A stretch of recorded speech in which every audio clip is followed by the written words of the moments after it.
Alternative Dig Talk. Real issues, real talk.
So of the that submitted here.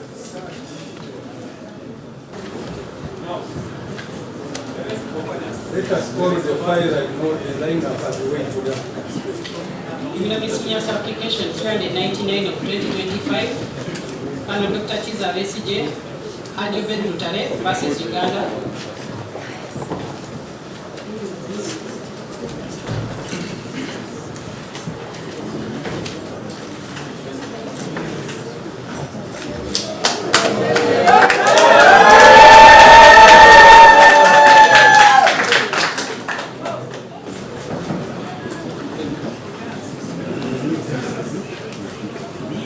Yes, let us proceed.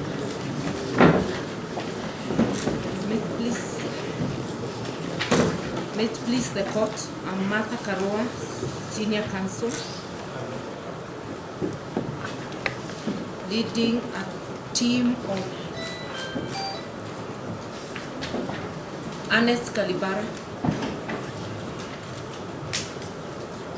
Elias Lukwago, Frederick Mpanga, sorry. Let us go slowly. Okay, I'll watch you. Ernest Kalibara. Then you have Elias Lukwago,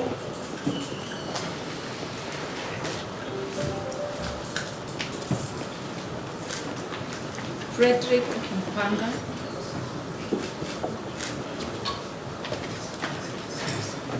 Lumbasi, Elias.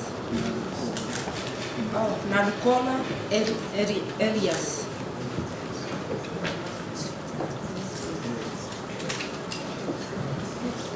Farouk Kamlegea. Aaron Chisa.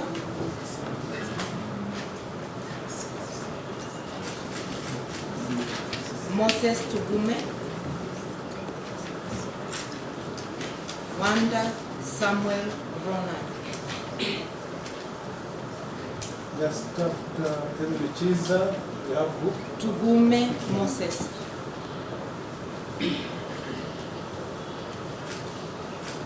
Mr. Wanda. Samuel Ronald. Wanda who? Wanda Ronald.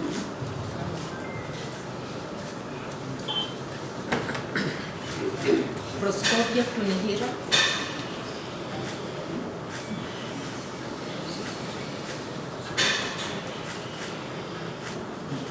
Sebajako Abubakar. Sekanjako Abubakar. Sekanjako.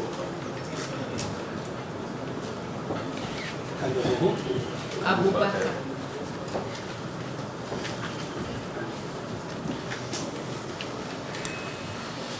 Kato Tumusime.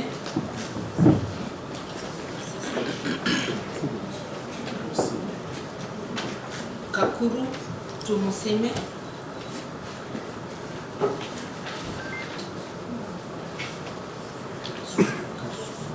Kasufa Tobias. Kasufa Tobias.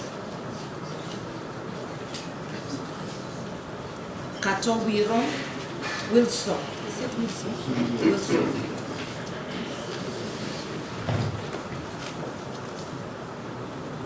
Ogul Cyrus. Cyrus who? Ogul.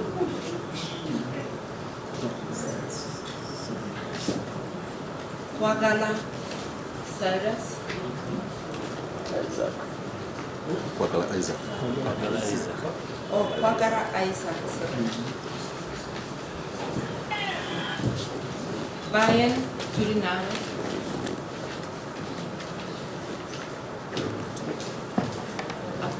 Apollo Katumba.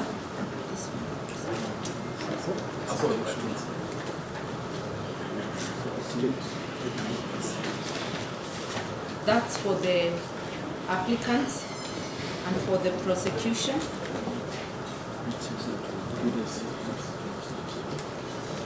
Thomas Jatiko, Assistant DPP. That's true, my lord. Richard Biribumbuka, That is true, my lord. Chief State Attorney. Tobias Jatiko is the Assistant DPP, and Biribumbuka is the Chief State Attorney. And finally, George Binjira, Senior State Attorney. That's correct, my lord. Richard Wilford, Chief State Attorney. Yeah, Chief State Attorney, my lord. And then the third one is? Senior State Attorney. That is George Bigira, my lord.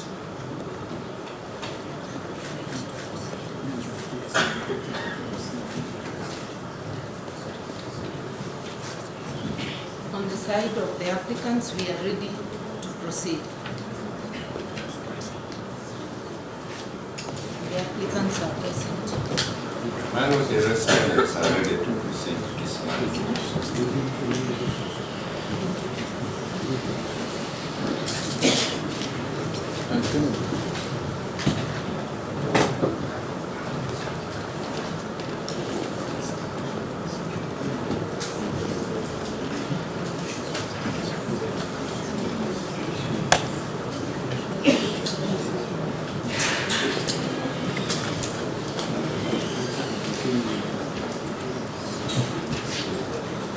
We propose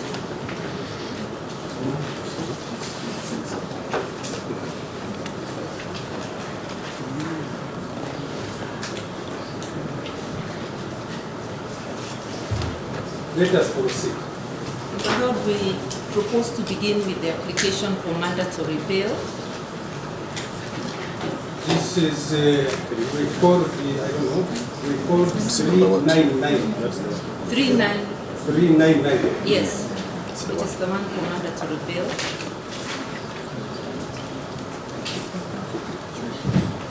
And Counsel Frederick Mpanga will open the arguments and we'll take it from there.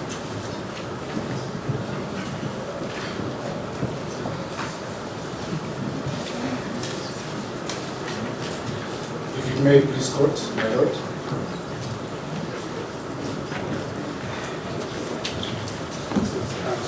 Frederick Mpanga, my lord. Criminal Missions Application number 399.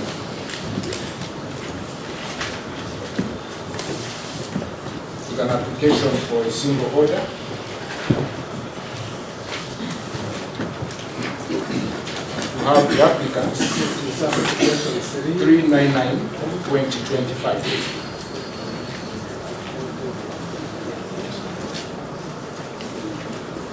It is for a single order to admit the applicants, Colonel Retired Dr. Besigye and Hajji Obeid Lutale to mandatory bail.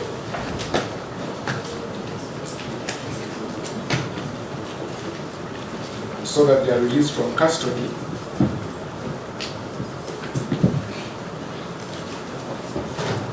where they have been on remand since the 20th of November 2024.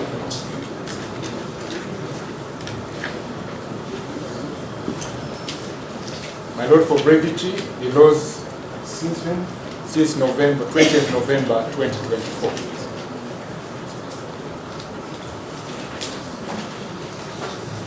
My lord, the provisions of the law under which the application is brought are stated in the notice of motion, but the thrust is in Article 23, Sub-Article 6, Paragraph C of the Constitution of the Republic of Uganda.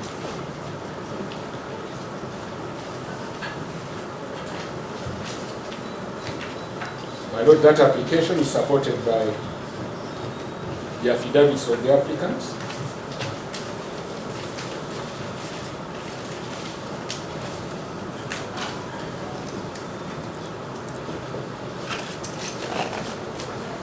and in response or in rejoinder to the affidavits in response of the state, the applicants swore and were filed affidavits in rejoinder.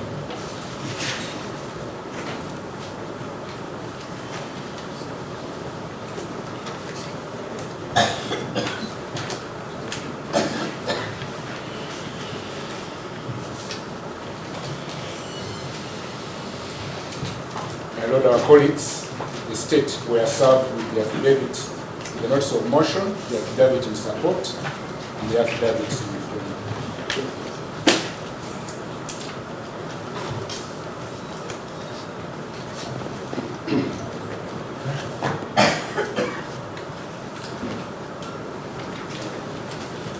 My Lord, the uncontested facts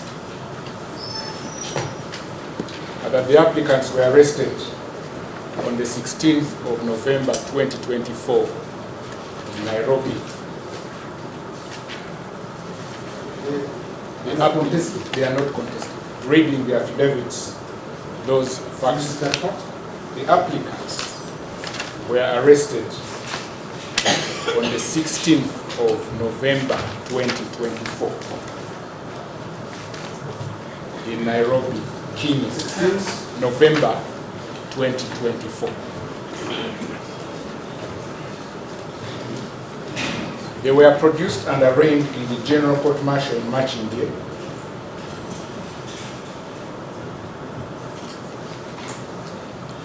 on the 20th of November 2024.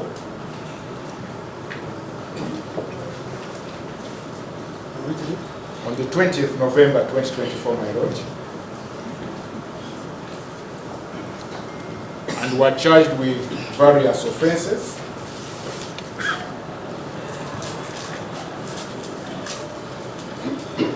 including offenses relating to security,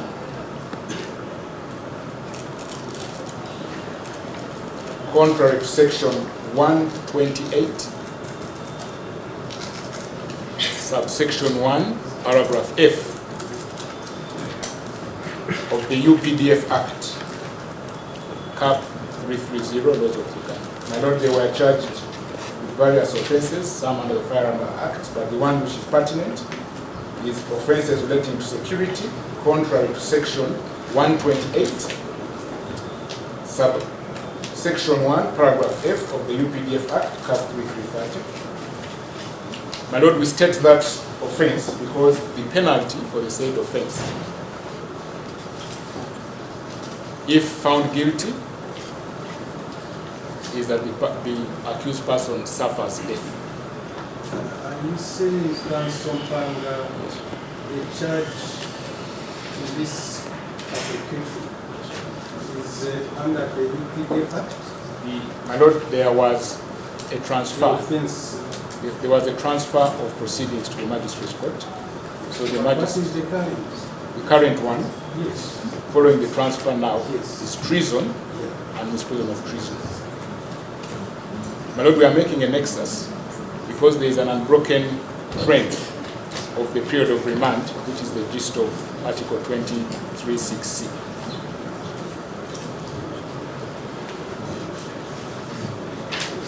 So, my Lord, and they were remanded on the same day to Luzira Government Prison on the 20th of November 2024.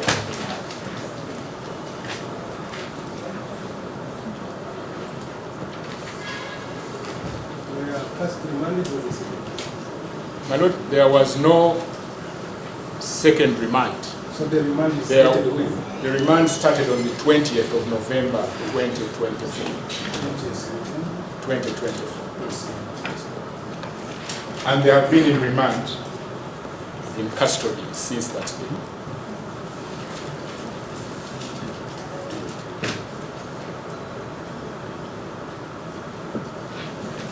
My Lord, following the decision in Supreme Court Constitutional Appeal number 2 of 2021, the Attorney General versus the Honorable Michael Kalasiburuka,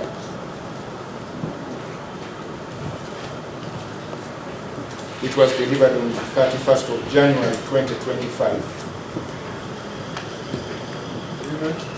On the 31st of January 2025.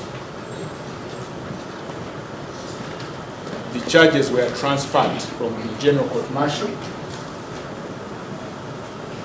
to the civilian courts.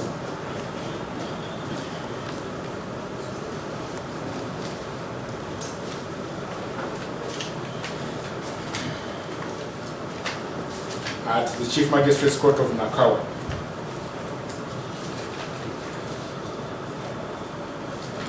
And on the 21st of February 2025, the applicants were charged under Nakawa criminal case number 8 of 2025.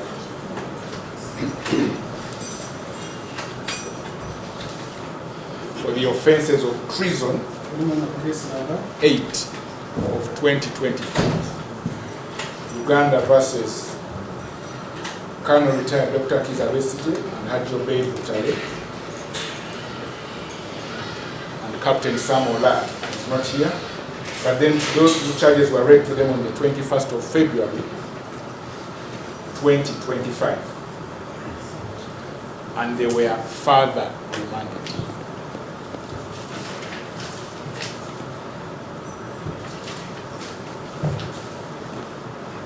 I know that forms the gist of our application because, as the court asked, there was no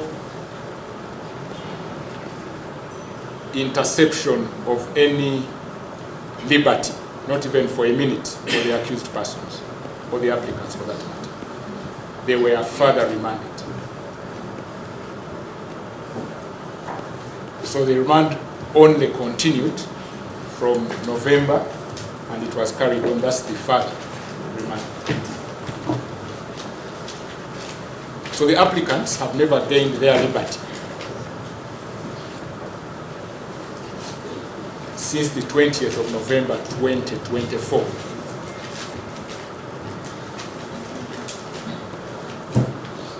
And they have been on remand in Luzira government prison since that day.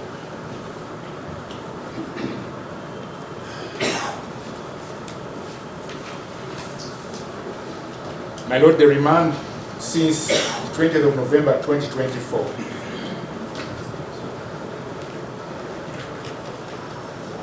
exceeds 180 days.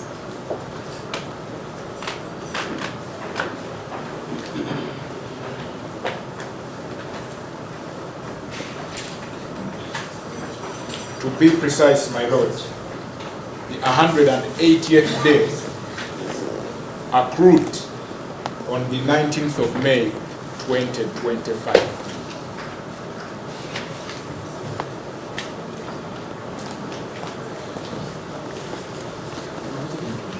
19th of May 2025. And my Lord, this application was filed on the 29th of May 2025.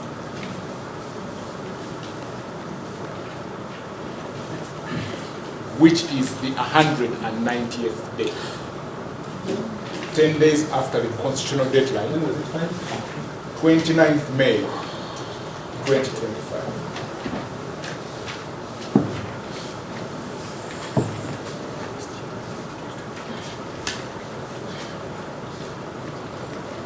My Lord, correction, my colleague says it was filed on ICNIS on the 28th of May, but stamped with the court stamp, the physical stamp, on the 29th. I beg my pardon, my Lord.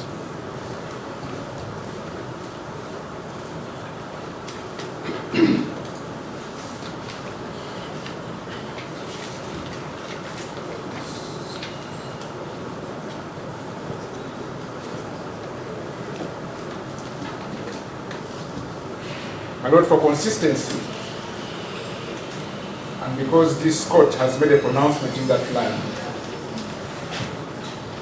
the consistency between the charges in the General Court Martial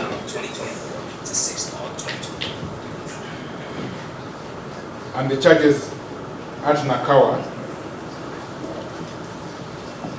is that the penalty on conviction is death. Meaning that the offenses of that nature cannot be tried by a subordinate court.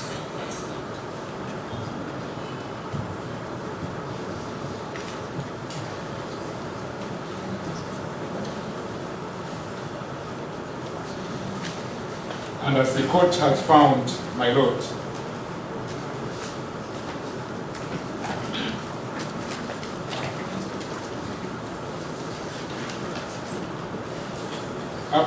an application for bail in that case is brought before the High Court under Article 139(2) of the Constitution.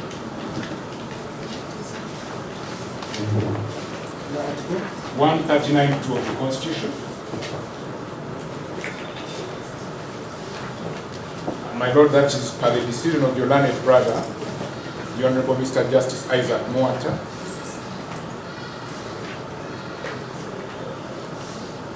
in the case of Besigye Enoch versus Uganda.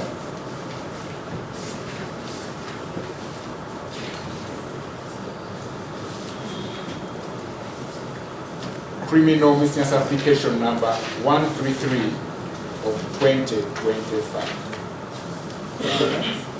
Criminal misdemeanor application number 133 of 2025.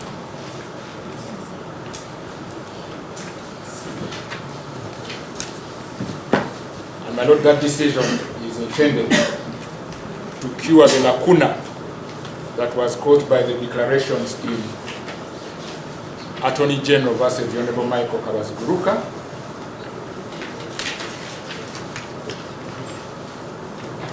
and hinges on the decision of this court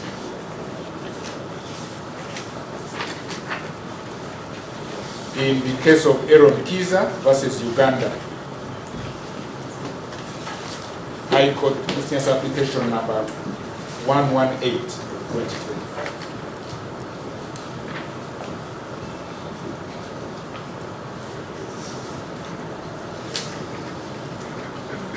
My lord, again, the gist of that decision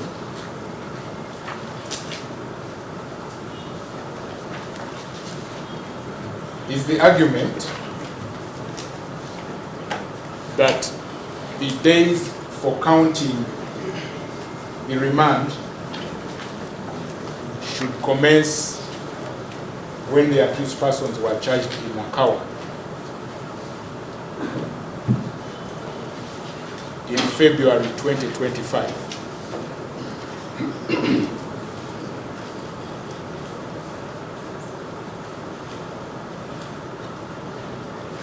The decision we have cited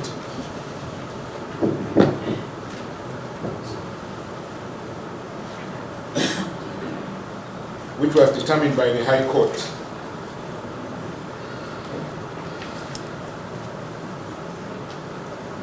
took into consideration the remand of Mr. Enoch to Besigye pursuant to the orders of the General Court Martial.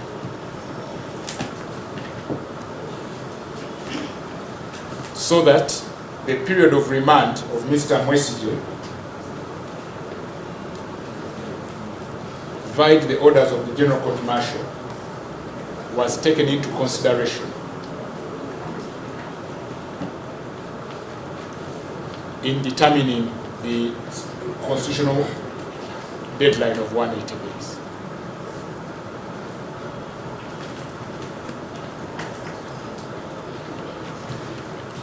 And in the Aaron Kiza case, your learned brother, the Honorable Mr. Justice Michael Eru,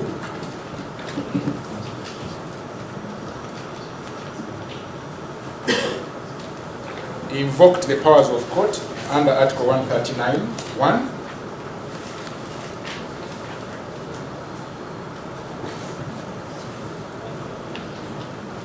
and Section 17 of the Judicature Act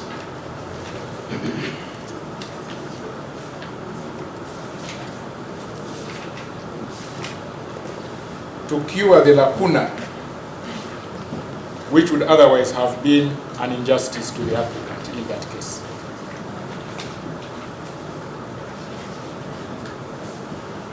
The argument we are making is that factually the applicants were remanded in November, 20th November 2024.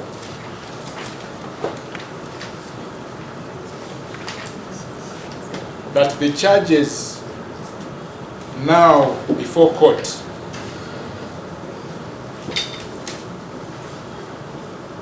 are treason charges vide Nakawa Criminal Case 8 of 2025 does not negate or wish away the fact that they were in custody by the time they were charged in Nakawa.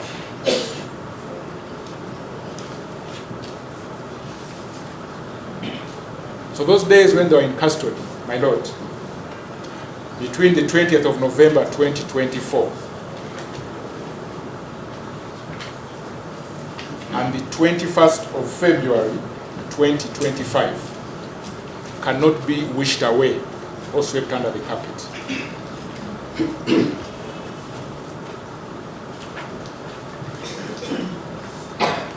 And that is the reason, my lord, why the Honorable Mr. Justice Mwata and the Honorable Mr. Michael Elugu, your learned brothers, invoked the power of court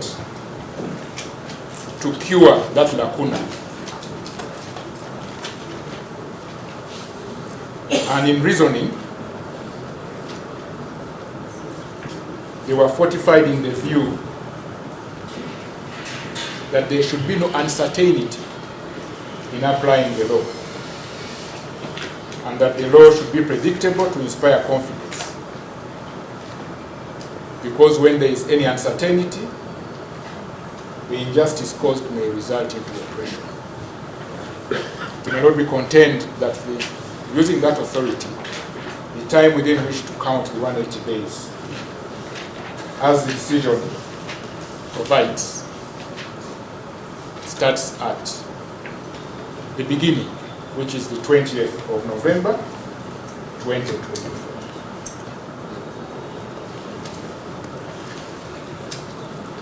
And we maintain, therefore, that the transfer to the magistrate's court was not a fresh start, but a phase in the same process,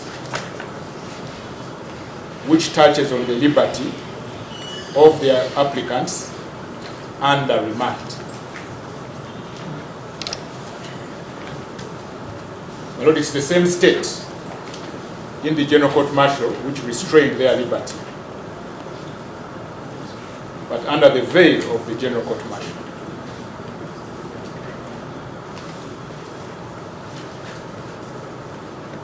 It only changed shape and perhaps color when it went to the Nakawa, but it is the same entity, the state.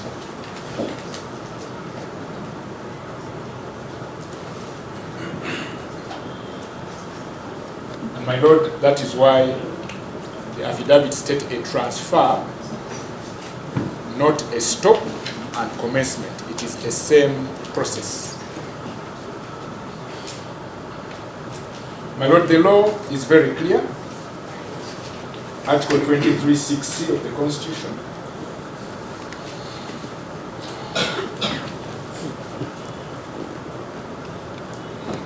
That where a person is arrested in a criminal offense, triable only by the High Court,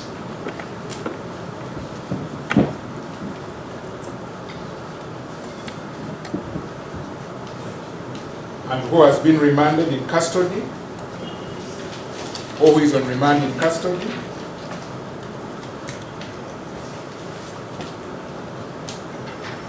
for 180 days before they are committed to the High Court,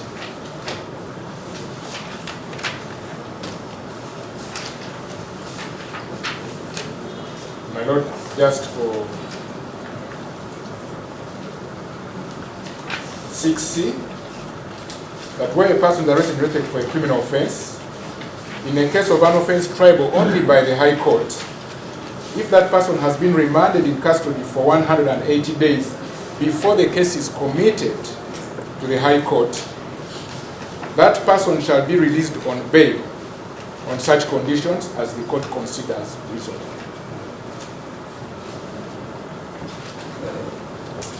My Lord, in this case,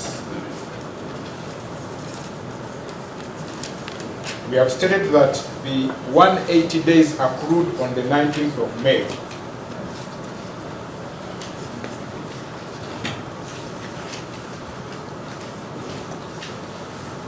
and unlike what is stated in the affidavit in response,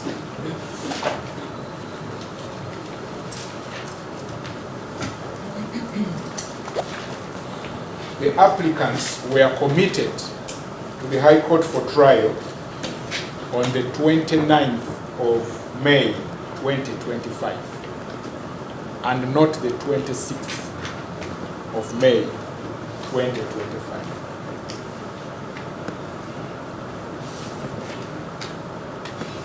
But even though it was the 26th, which it is not, it was still the 188th day, 8 days after the expiry of the constitutional deadline. My Lord, that provision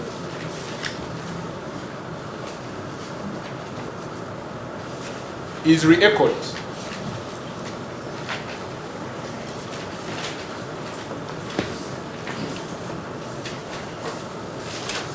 in the Constitution, open brackets, bail guidelines for courts of judicature. The Constitution, open brackets, bail guidelines for the courts of judicature, open brackets, practice, close brackets,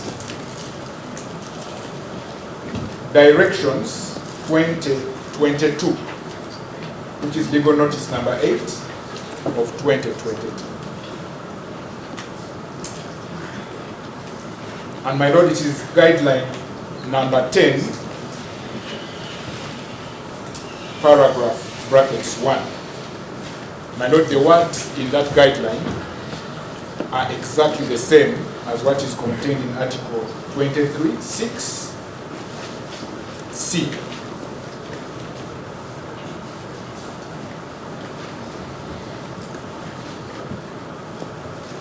My Lord, the command of that article, as well as the bail guidelines, is that once it is established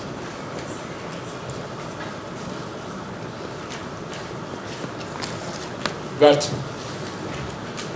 the applicant has been on remand, rather, I beg your pardon, that the applicant is charged with an offense triable only by the High Court, in this case treason, and which mutated from the offense contrary to security, also tried a capital offense. Once the applicant has been arrested and is charged by an offense triable only by the High Court, and has been on remand for 180 days without committal,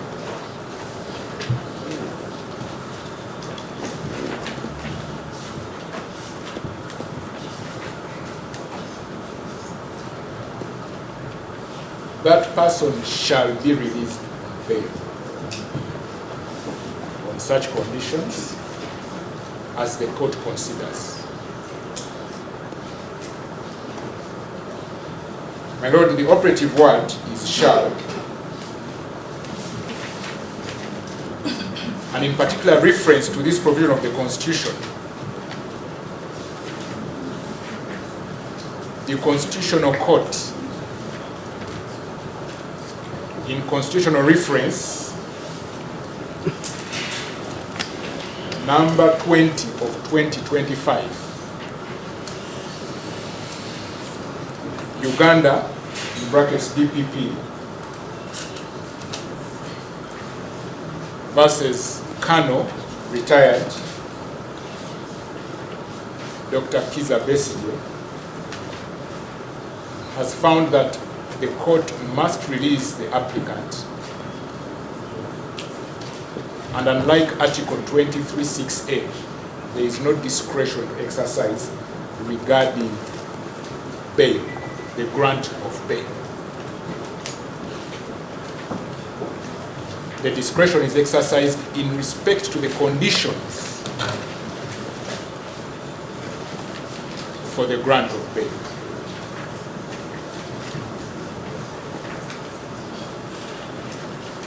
My Lord, we have cited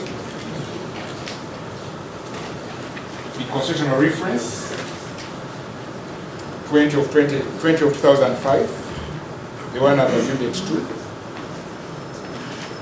My Lord, that position was reaffirmed by the Constitutional Court in Constitutional Petition number 20 of 2006.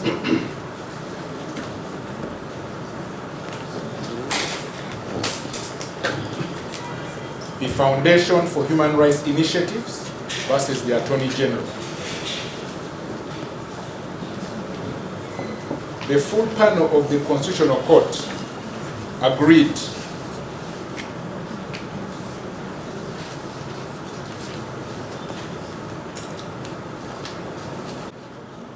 and my Lord, that is the position in the affidavit in reply, where the state, the deponent contends that this application is overtaken by events because of the committal on the 29th of May 2025.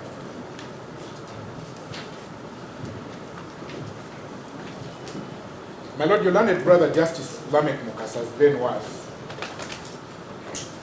found that the subsequent committal had no bearing on the application.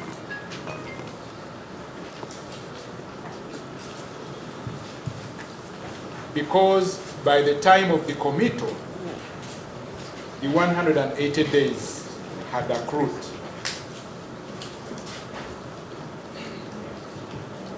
So the constitutional deadline of 180 days had already materialized. So that the right of the applicant to mandatory bail had already arisen.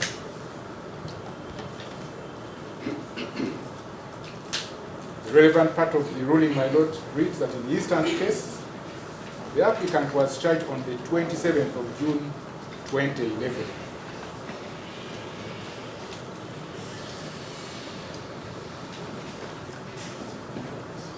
By the time he was committed to the High Court,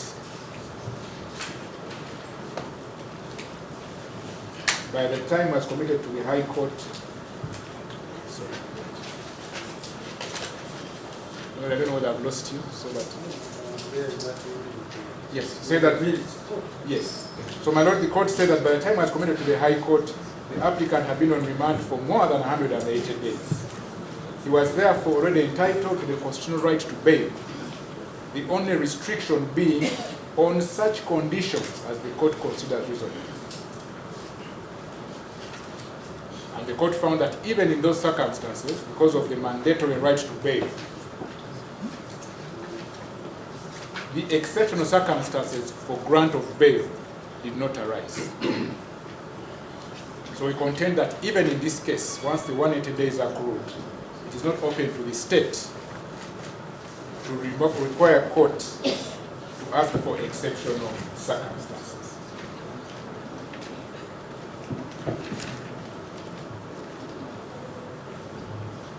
My Lord, again, in that decision,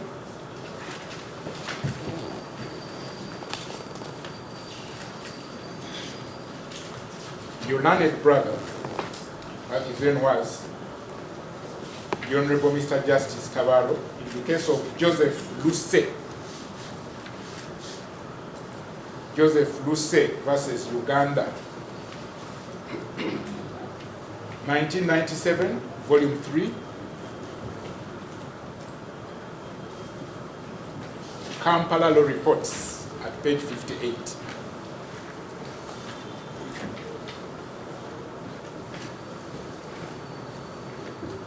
Again, in that case, my lord, the state opposed the right to mandatory bail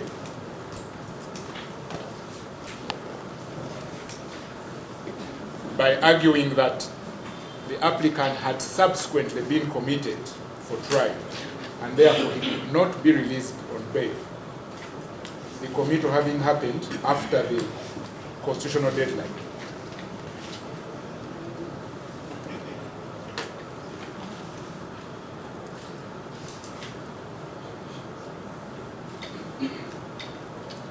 And my lord, the court found that even though there had been a committal, provided he had been on remand for more than 360 days, and in brackets now 180 days, it was corrected, such person shall be released on bail.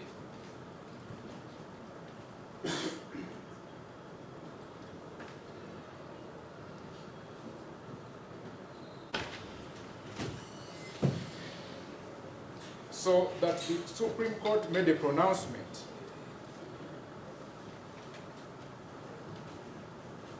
the state wants to argue that those days when they're on remand should be brushed aside. That is wrong.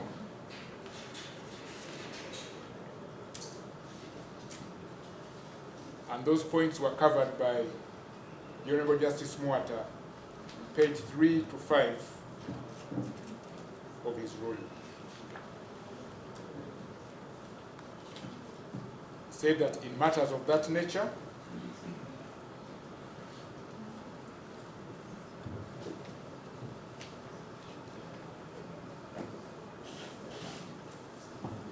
the court must invoke its inherent power to grant the accused bail.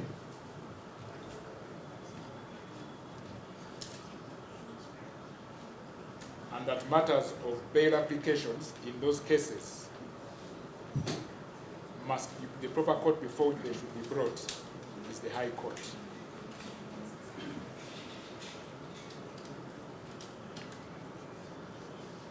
My lord, the court was emphatic and grounded this decision of views in Article 126(2)(e) of the Constitution,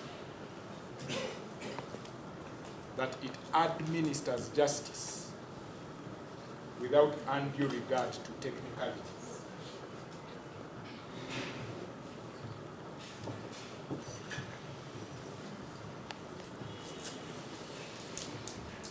So, my lord, the lacuna caused by the pronouncement of the Supreme Court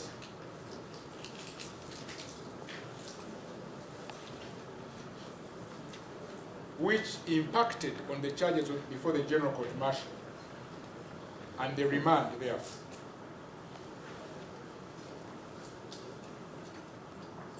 cannot be visited against the rights of the applicants. As victims of the process, they are entitled to take benefit. And that is where the court comes in. Because it is the custodian of justice.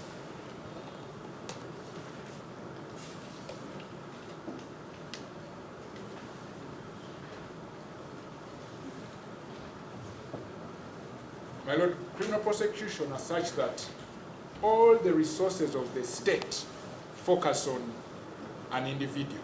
In this case, the two individuals before your lordship.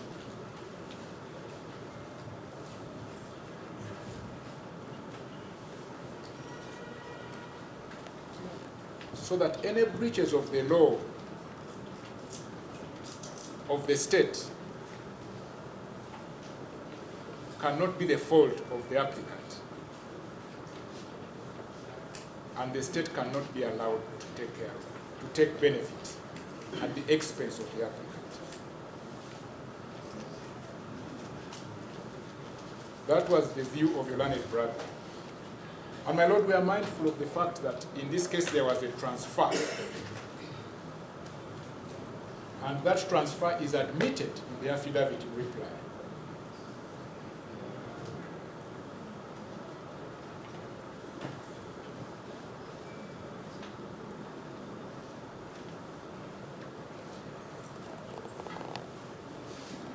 My lord, it would be absurd for the state to argue that it took over everything about the prosecution except their remand. That is absurd. So who remanded them?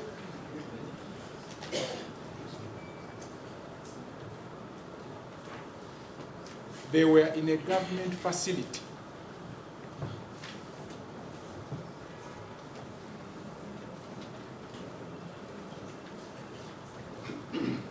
And my Lord, BIP Ukundakwe accepts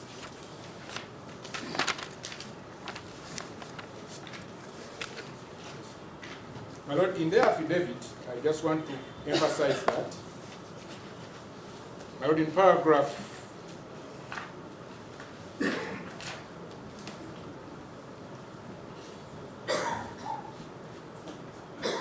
paragraph 11 in particular, so in my paragraph 10, if I may read it, the first applicant, and in his evidence, he does state for himself and on behalf of the second applicant that on the 31st of January 2025, the Supreme Court of Uganda delivered judgment in the Constitutional Appeal number 2 of 2021, Attorney General versus Honorable Michael Kabaziruka, inter alia, that all trial of civilians before the General Court Martial was unconstitutional. In paragraph 11, that because of the Supreme Court judgment, we were not produced before the General Court Martial on the 3rd of February and were remanded in prison without any lawful remand warrants or charges. And my Lord, in response, which is in paragraph 10 of the affidavit of Kukunda,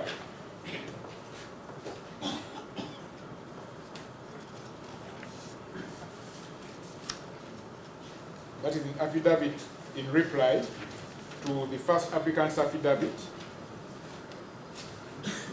He says in paragraph 10, sorry, in paragraph 9, the contents of paragraph 6, 8, 9, and 11, my Lord, 11, which speaks to their being remanded without lawful warrants in a government prison. Mr. Kundakwe says that the contents in the applicant's affidavit are admitted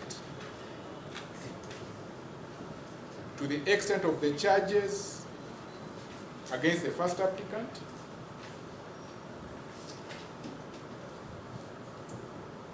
his appearance before the General Court Martial,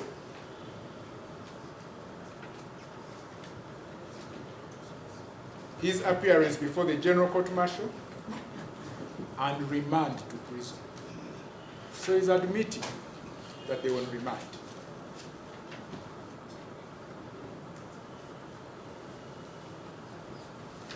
That position is also the same in his response to the affidavit of the second applicant.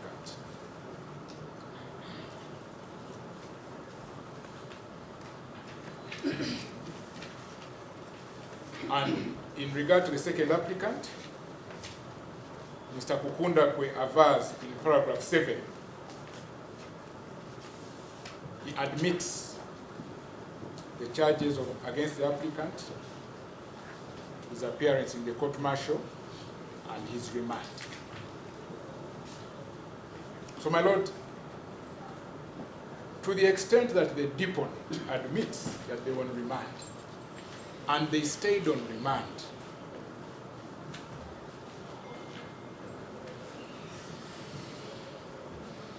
the court should cure the lacuna. And my Lord, you should be mindful of the fact that there has been no break whatsoever from the events that unfolded in the General Court Martial.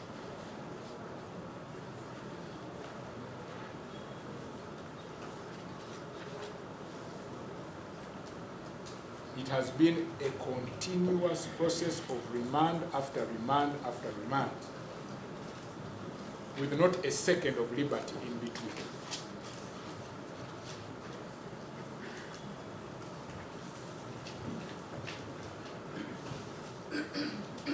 So we invite the court to invoke its powers, Article 126.2, exercising justice, 139.1 of the Constitution, and Section 17 of the Judicature Act, to cure that lacuna, to prevent an abuse of process. It cannot be this court to argue that the remand between November 2024 and February 2025 was no remand.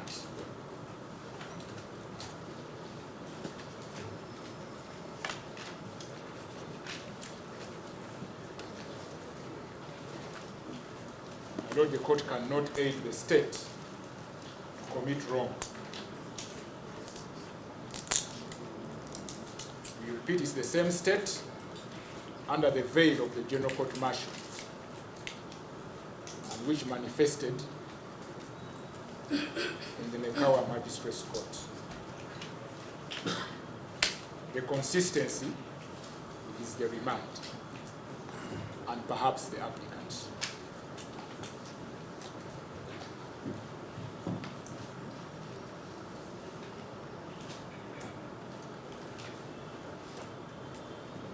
My Lord, be that the case, in the alternative and without prejudice to what we have said, in the unlikely event that the court should agree with the state that the 180 days should start from the charges at Nakawa, and my Lord, we say unlikely, because the court cannot ignore the fact that the applicants have been in custody since November. My Lord, the fallback position is found in the judgment of the Constitutional Court in what we call the Colonel Besigye reference, number 20 of 2005.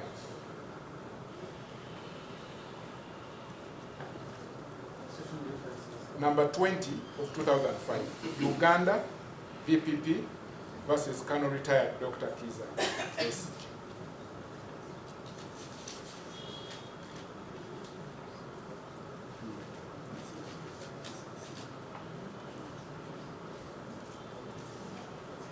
My Lord, in that decision,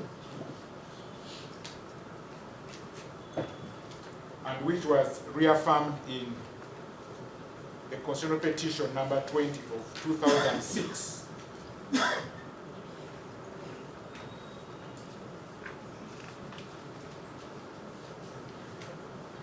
the court found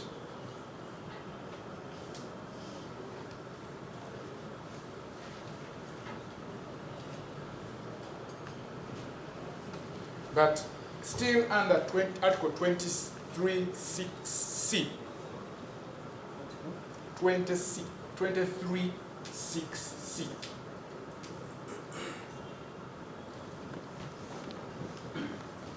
an accused person triable only by the High Court, triable by offense, charged with offences triable only by the High Court, and who has not spent 180 days on remand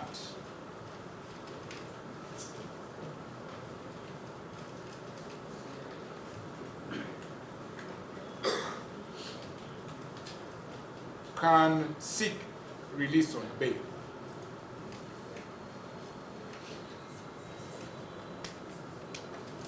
And in that case, the court has the discretion to grant or not to grant bail if they fail to show exceptional circumstances.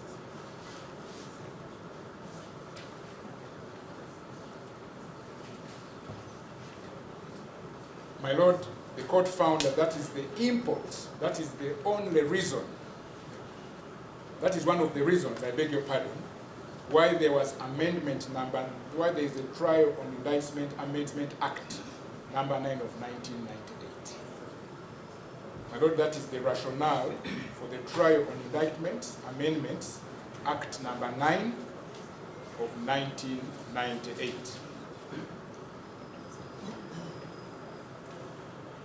My Lord, the court argued that in such a case where the applicant comes to court through this article, the court does not consider the conditions for ordinary bail.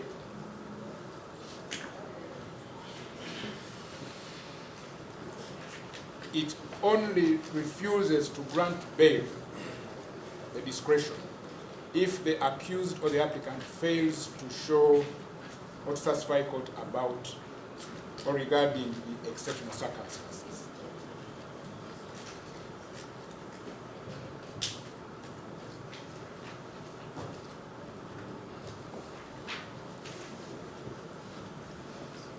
And my Lord, for brevity, one of the exceptional circumstances is age or advanced age.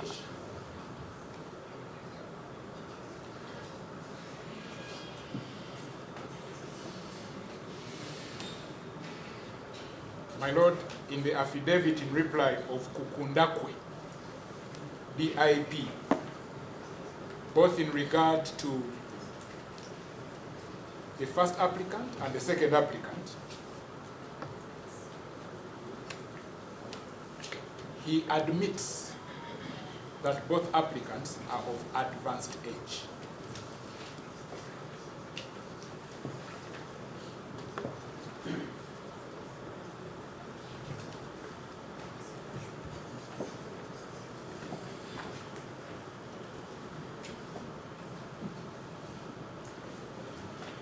My Lord, as I close, sorry, not we, I close, because my colleague may want to add.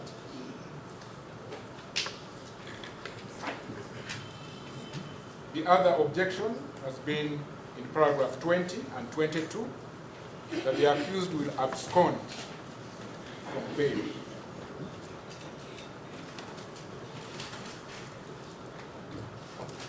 Such plain statement was the case in the constitutional reference 20 of 205 and the Besigye Stephen case.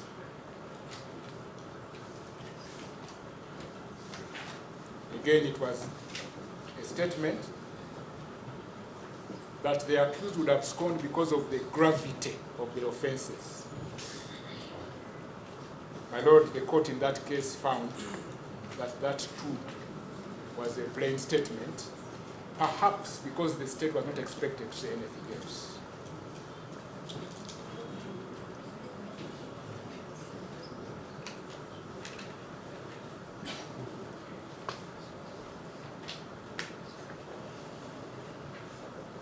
But my Lord, we are mindful of the fact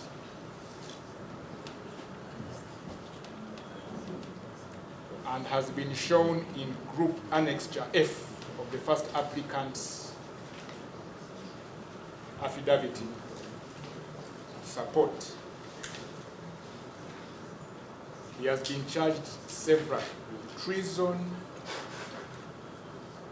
misprision of treason, terrorism, rape, etc., and has not failed to meet any condition, because in all those cases he's been released.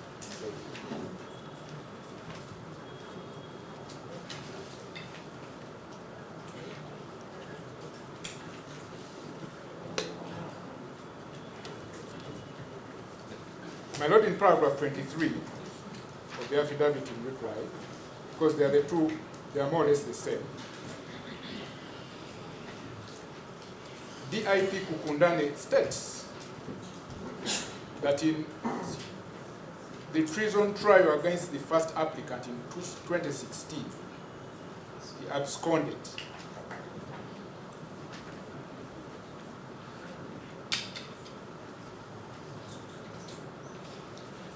My Lord, we take it that abscond must be a finding of court in order to show that there was an abscondment.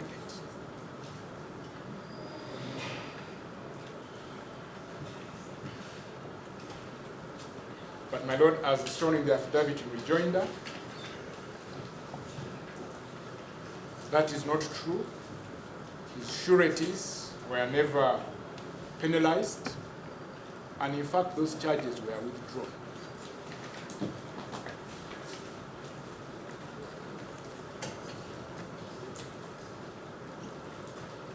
My lord, the interesting aspect is that in that allegation or statement, the state supports that with an ICMIS record.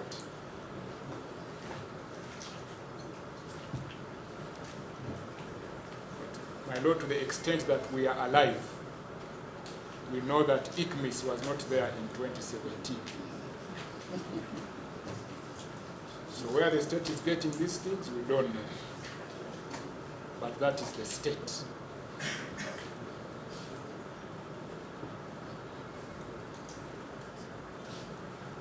My lord, there is an objection in paragraph 26 regarding the sureties.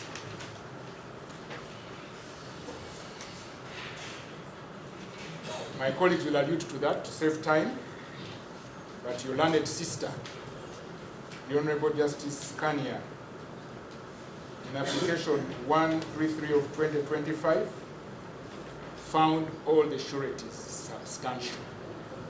My colleagues will submit to that. And they are the same individuals. The state has not shown that there is any change regarding those sureties.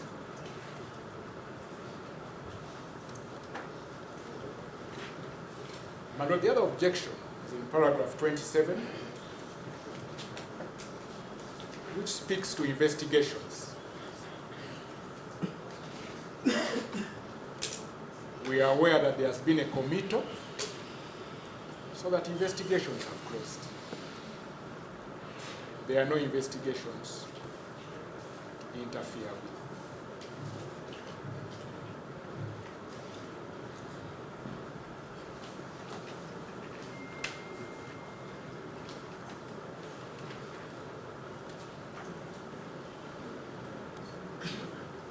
My lord, the other objection is in paragraph 28 and 29 regarding witnesses in Uganda, Kenya, Switzerland, and Greece.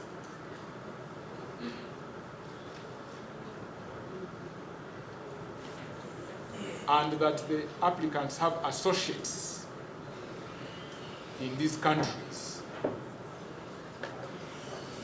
It is the same unsubstantiated allegation which the court in Besigye Stephen said should be disregarded.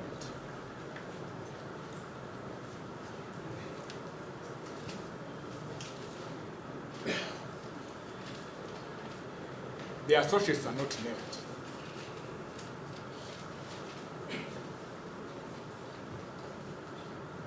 And in the indictment, there was nothing to show that there was evidence from these countries. But in paragraph 30, the state contends that the followers of the applicants are violent. They threaten the court, they sing loudly, they hold press conferences, etc.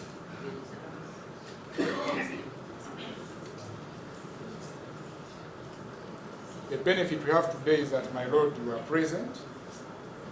We didn't hear any hymns or songs, for that matter. And we don't want to take the view that your lordship was scared or under attack. So, my lord, we submit that the applicants have satisfied the requirement to be entitled to mandatory bail. Lastly, my lord, as I wind up my submission, as indeed the Constitution commands, this application was made in the lower court because the lower court is enjoined. and the power of the lower courts to do so have been the subject of court's findings by your learned brother, as he then was, the Honorable Mr. Justice FMS Egona Ntende, in Uganda versus Tesimana Rosemary,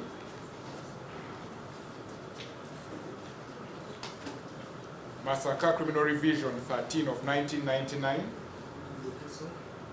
Uganda versus Tesimana Rosemary, Criminal Revisional Cause in Massacre, number 13 of 1999, Criminal Revisional Cause. You in two specific areas or other issues. The first one is about the spirit of mandatory bail. The spirit of Article 26, rather Article 23, sub-Article 26, paragraph C. My Lord, I will make reference to a number of authorities that have brought out Article 23, 23.6, being the spirit, my Lord, being protection and safeguard the sanctity of the right to liberty, as well as guarding against abuse of the court process. My Lord, I will refer you to the decision of the Besigye Stephen, miscellaneous application number 021 of 2025. It's a very recent one. My Lord,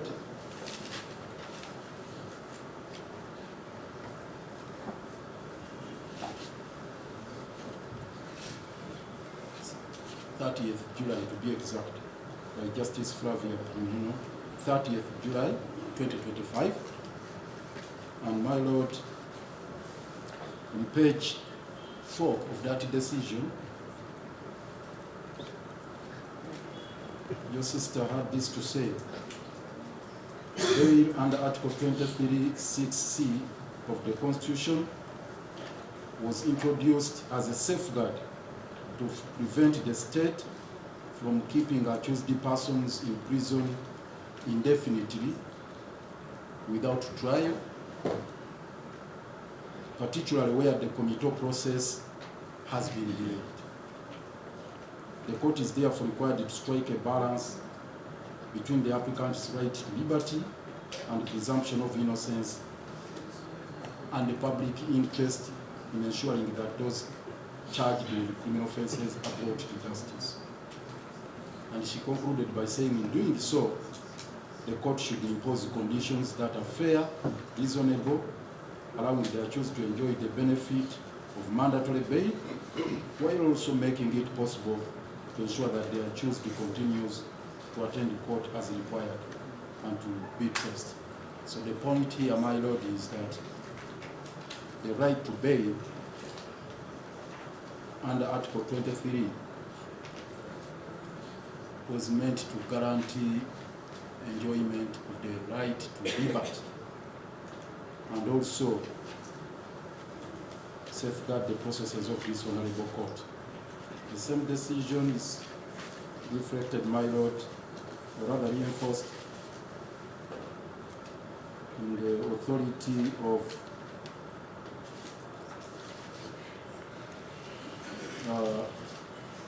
Kato Henry. We have our bundle of authorities, my Lord. Kato Henry is criminal miscellaneous application number 096 of 2025.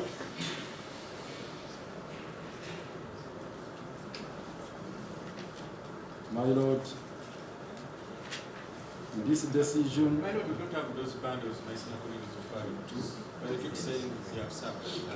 my lord, they will make miss, but for the benefit of the state, I can offer them a copy.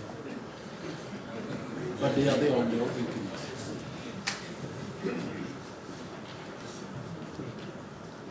My lord, this is a reinforcement of the earlier decision cited by my friend here, Mpanga, the one of Justice Muat.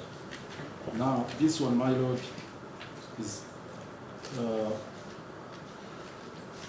about,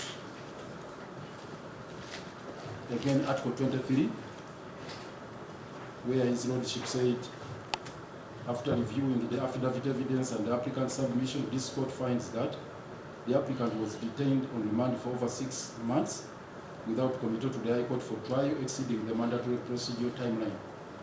The subsequent committal occurring only after this period lapsed must be weighed in the applicant's favor, particularly in the context of any relief sought, as bail to prevent further prejudice.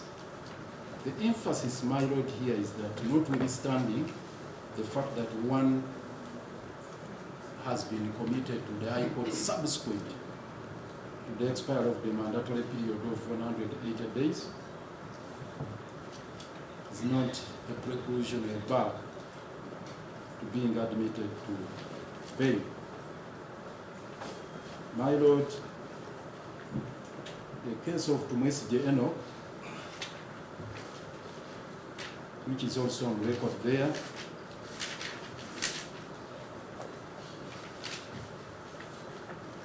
Besigye Enoch, my lord,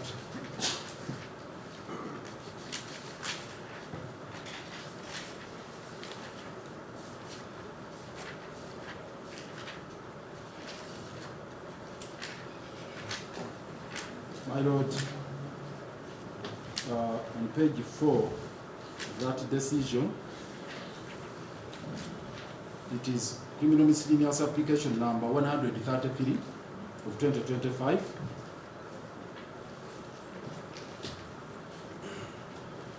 Which my learned friend Mpanga made reference to, but mine specifically is about the spirit of Article 23. On page 4, Justice Muata had this to say. He was quoting with approval the ratio disdendi in Sabuharia Matia versus Uganda, which is cited there on page 4. He said the court emphasized that the High Court must protect its ability to function as a forum of justice and not an agent of oppression, particularly in cases where a prolonged detention. The court emphasized that the High Court must protect its liberty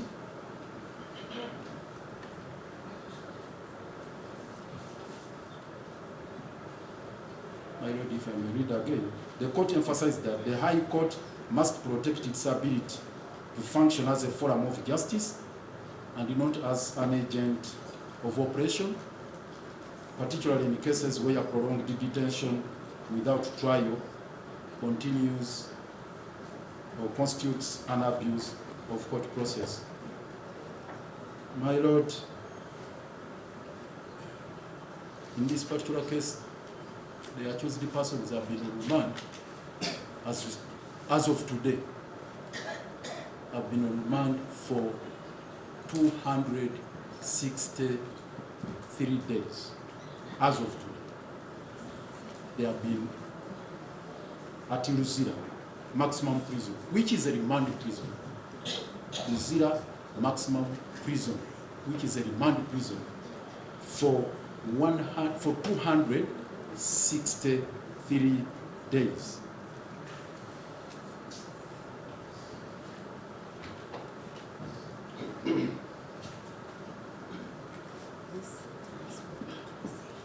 My lord, I will refer you again to the decision of Colonel Dr. Besigye. This is Besigye versus Uganda, is bail application number 228 of 2005.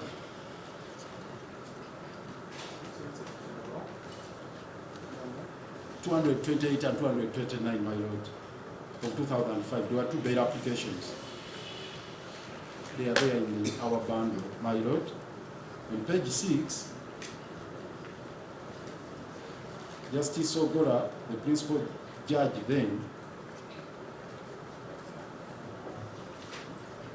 emphasized the role of court in protecting the right to liberty.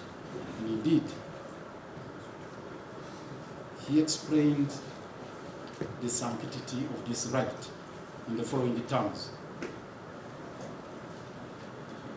I have taken into consideration the fundamental importance of bail as the judicial instrument for ensuring the liberty of the individual. In this regard, the quest for bail is a quest for liberty. The right to the liberty of the individual is next only to the individual's right to life itself. We need to underline that. The right to liberty of the individual is next only to the individual's right to life. After the right to life, the next one is right to liberty. In that hierarchy. Liberty is as crucial in a free and democratic society as breath is to life. Liberty is as crucial in a free and democratic society as breath is to life. Liberty is so precious a commodity that during the American struggle for independence, some 300 years ago, one of the American independence protagonists, I believe it was Thomas Paine, summed up the situation with the following eloquent and immortal declaration. A declaration not of suicide and despair, but of defiance and triumph. That is quite instructive, my lord. A declaration of not suicide and despair, but of defiance and triumph. Give me liberty or give me death. That sums it up all. These are not my words, Justice Obeid. Liberty is the very essence of freedom and democracy. In our constitutional matrix here in Uganda, liberty looms large. The liberty of one is the liberty of all. The liberty of anyone must never be curtailed lightly, wantonly, or even worse, arbitrarily. Article 23, clause 6, this is the provision we are emphasizing. Article 23, clause 6 of the Constitution grants a person who is deprived of his or her liberty the right to apply the competent court of law for the grant of bail. I want to sum up what Justice Ogola said by reading the following line. The courts from which such a person seeks refuge and solace should be extremely wary of sending such a person away empty-handed, except, of course, for good cause. Ours are courts of justice. Ours is the duty and privilege to jealously and courageously guard and defend the rights of all, in spite of all. Guard jealously the right of all, in spite of all. My Lord, these are very, very instructive words from Justice Obeid, Principal Judge Emeritus. They sum up the significance and sanctity of the right to liberty, which is next to life. My Lord, it is the reason the framers of our Constitution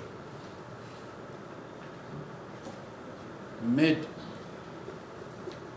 that right mandatory when one has spent 180 days on remand. That's the reason they made it mandatory.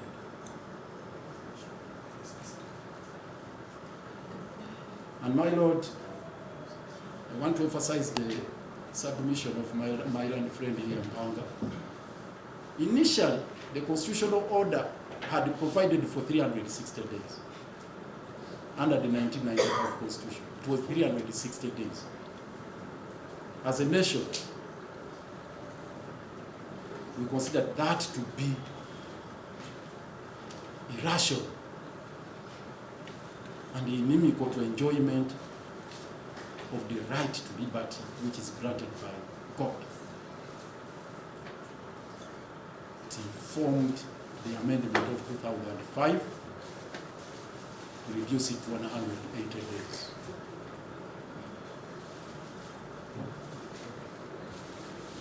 And now, the state is advancing such flimsy reasons to derogate from that separate provision of the Constitution. This court should not be used as a forum of oppression, as cited by the Honorable Justice Movement. This is not a forum of oppression.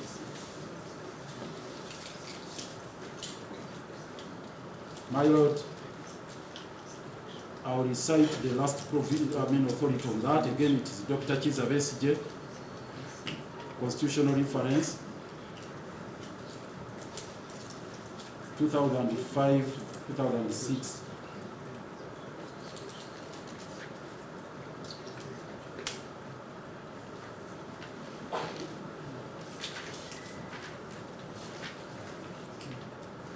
My Lord, on page 8 of that decision, the Constitutional Court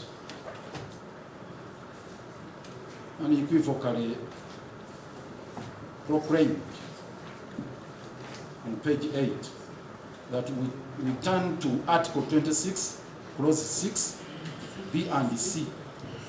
We accept the general position as stated by both the counsel that the court has no discretion to grant or not to grant bail after the accused has shown that he or she has been on remand in custody for 60 days before trial or 180 days before committal to the High Court. As regards Article 23(6)(c), this is specific now in this particular case, where the accused person has been in custody for 180 days on an offense triable by High Court only and has not been committed to the High Court for trial, that person shall be released on bail on reasonable conditions. Like Article 23(6), the court has no discretion to refuse to grant bail to such a person. In both Article 26(6)(b) and (c), the court has discretion to determine the conditions for bail. My Lord, this is binding on this honorable court. This is a Constitutional Court decision. I don't need to emphasize the point that it is binding. All I need to emphasize again, the right to bail, the sanctity of liberty, as it was explained in that decision on page 11, where the burden is cast on you to balance the two imperatives. There are two imperatives, and these are captured here. The needs of society to be protected from lawlessness and the considerations which flow from people being remanded in prison custody, which adversely affects their welfare and that of their families, and not least the effect on prison remand conditions if large numbers of unconvicted people are remanded in custody. My Lord, these are some of the imperatives.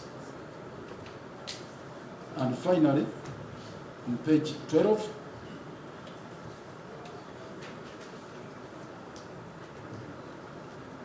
This is what the Constitutional Court said. Remanding a person in custody is a judicial act, and as such, the court should summon its judicial mind to bear on the matter before depriving the applicant of their liberty. My Lord, I think those authorities are enough, but probably I also cite one of the FHRI, the last one now, because it was also cited by my friend here, Mr. Mpanga. I'll go to page 36, still on the significance of this right to liberty. The institution of bail is meant to protect and guarantee the fundamental rights of the individual to liberty, the presumption of innocence and the due process of the law on the one hand, and the societal interests on the other. The most important condition is that the accused will return up for his trial and will not interfere in any way with evidence. My Lord, it's about, again, putting emphasis on the right to liberty. So I think there is no doubt that this right is one of those most sacrosanct rights guaranteed under the Constitution. Now, my Lord, with the authorities I have cited of the Superior Court, which are binding on this Honorable Court, but also those which we have cited, like the one of Justice Muata and Justice Lamun, granting mandatory bail even after committal, are equally binding on this Honorable Court, my Lord.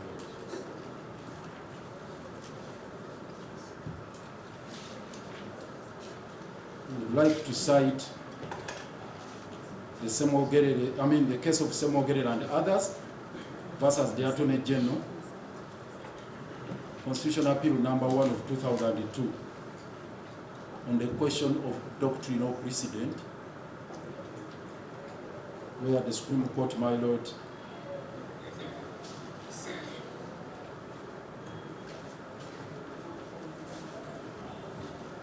stated that as regards, of course, they made reference to decisions of Superior Court being binding on lower courts.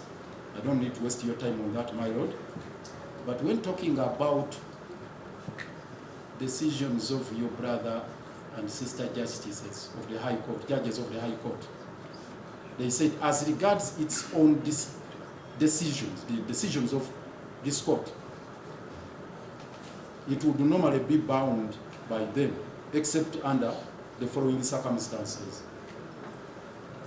One, that the court is entitled and bound to decide which of the two conflicting decisions of its own it will follow. If there are two conflicting decisions, there you have the discretion to choose which one to follow. You may not necessarily be bound. But in this particular case, my Lord, the decisions are consistent. That even after remand, rather committal, mandatory bail still stands. So that first proviso is not applicable. The second proviso is that if court is satisfied that the decision was given by inquiry, it's our submission, my Lord, that going by the doctrine of stare decisis, the decisions we have cited are not by inquiry, because they formed the gist of the proclamations made by the court in those particular decisions. I want to sum up this point of civil liberties, my Lord, by again speaking to the spirit of the practice guidelines.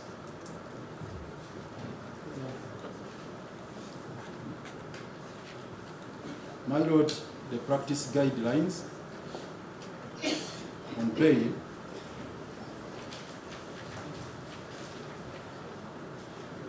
the Constitutional Bail Guidelines for Courts of Judicature, Practice Directions 2022.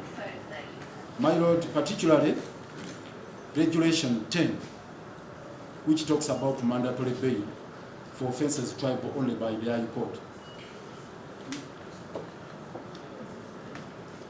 Clause 2, or rather paragraph 2 of this Regulation 10 In the case of a person who has been on remand for 180 days in accordance with Article 23, Clause 6C of the Constitution, the Magistrates Court shall immediately refer the file to the High Court. My Lord, I want to draw parallels with a sick person who requires an ambulance. If the file of Dr. Besigye and Obeid Lutale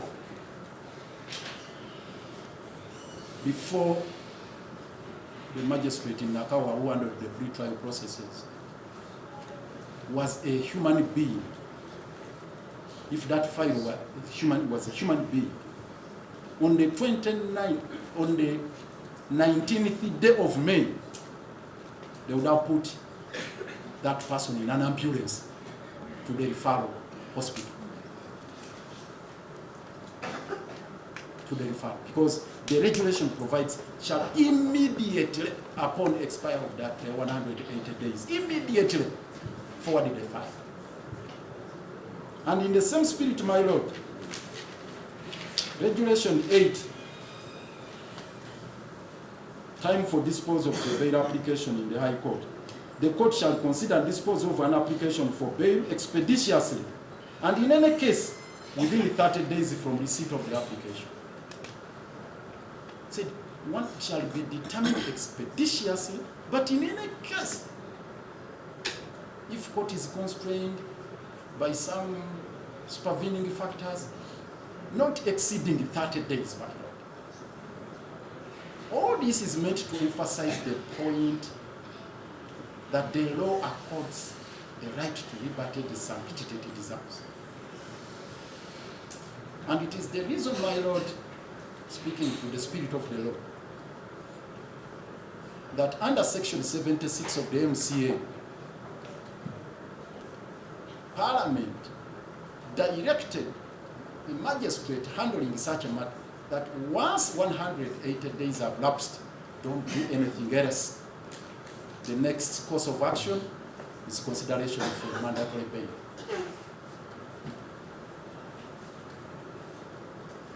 My Lord,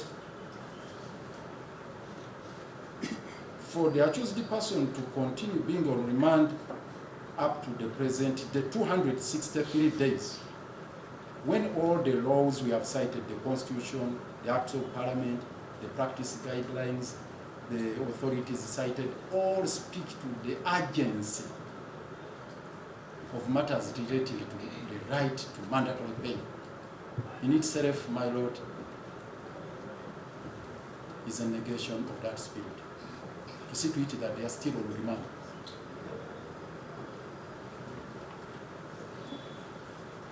And as we speak, my Lord, no arrangements have been made for the trial.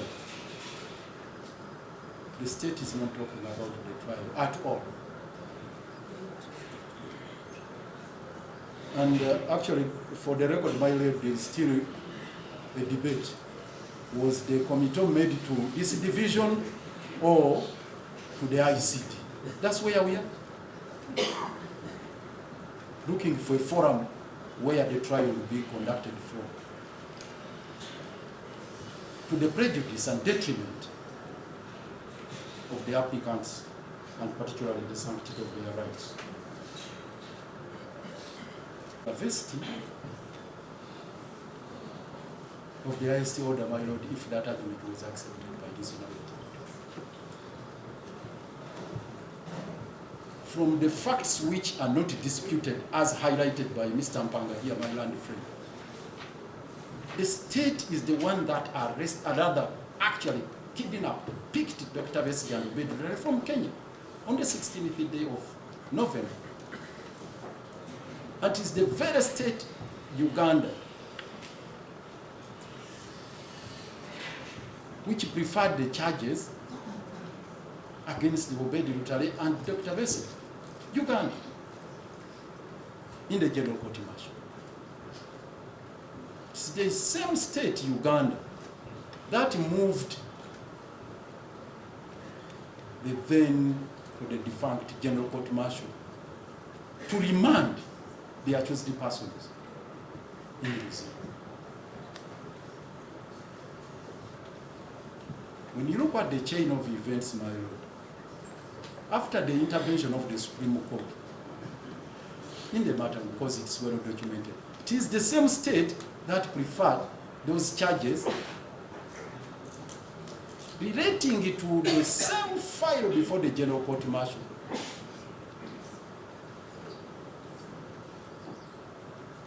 On the same set of facts which are before you. Same set of facts, same allegations. Even the particulars are all the same.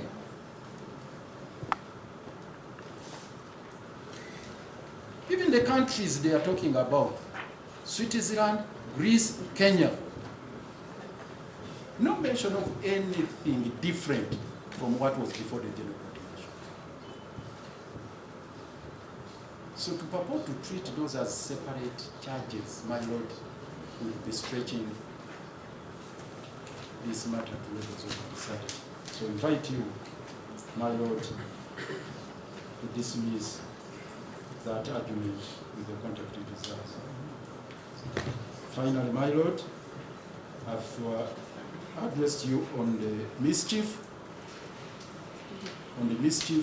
that the Constituent Assembly attempted to cap, keeping people, accused persons on remand indefinitely. My lord, this honorable court shouldn't acquiesce in that, shouldn't be treated as an accomplice in the persecution of the applicants. We pray that you be pleased to admit them to mandatory bail. My lord, my colleagues will address you on the issue of the sureties because, yes, Mr. Mpanga has already cited the decision of your dear sister, your land sister, my lord, not your sister. Your land sister, Justice Comfort, on the issue of the sureties, which has not been set aside in any way overturned. My lord, we shall continue addressing you the same, because we have no sureties. You say you want to present them or you want to adapt the other file in which I think? We are adopting those other ones, but making an addition. We do something. Ship, Aaron Chiza, also counsel for the applicants, and I will continue and reiterate the honest plea of the applicants that they be admitted to mandatory bail. I will add a few clarifications. One such clarification, Your Lordship, is to clarify the nature of arrest. On 16th of November of 2024, what happened on 16th of November 2024, what happened in Nairobi, Kenya, to the applicants who are going for a book launch of Honorable Karwa Martha was not a mere or ordinary arrest. It was an abduction.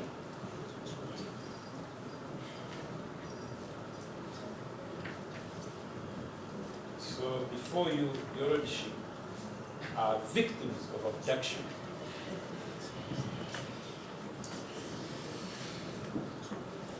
That is contained in paragraph 5 of the affidavit of the first applicant in support of the mandatory bail application, paragraph 5.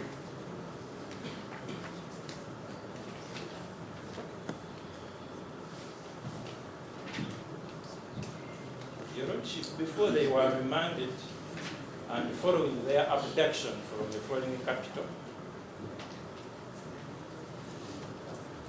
They were subjected to incommunicado military detention.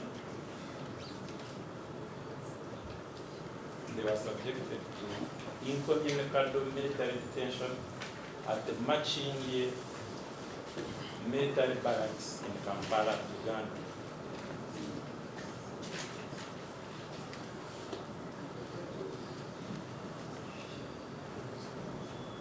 That took for 4 days, 4 clear days. Enduring between 16th of November to 20th of November, the same year, 2024. Before we go very far, this has legal implications because first of all, incommunicado detention is unconstitutional and is a violation of personal liberty. That Article 23, 6 protects. But even more poignantly, Your Lordship, according to our law and specifically the second schedule of the 2012 Prohibition and Prevention of Torture Act, Item 2, subparagraph 3, incommunicado detention is a form of mental or psychological torture.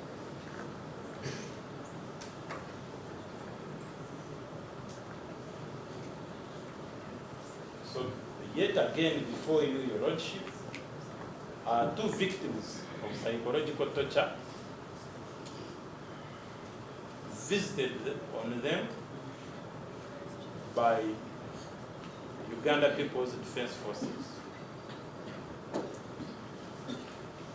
Of course, torture is a crime. And in this incident, the scene of crime is Machinye military barracks, Your Lordship.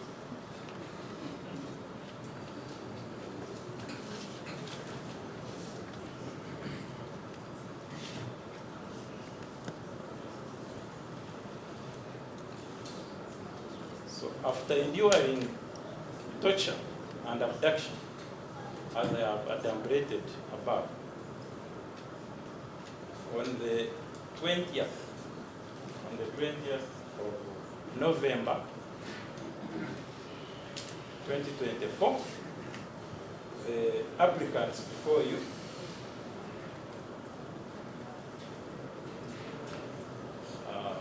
were arraigned. They were arraigned before a kangaroo military tribunal.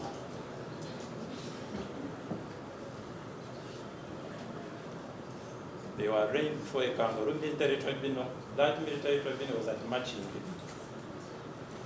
It is like 1 kilometer away from the scene of crime of incommunicado, torturous incommunicado detention.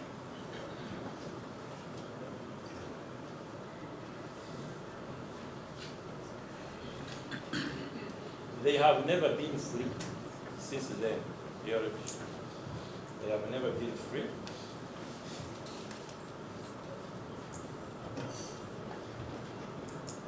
And that's why they are coming before you.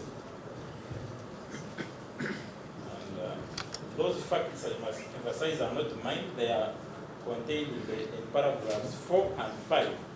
Signed sworn statement of the first applicant, paragraphs 4 and 5.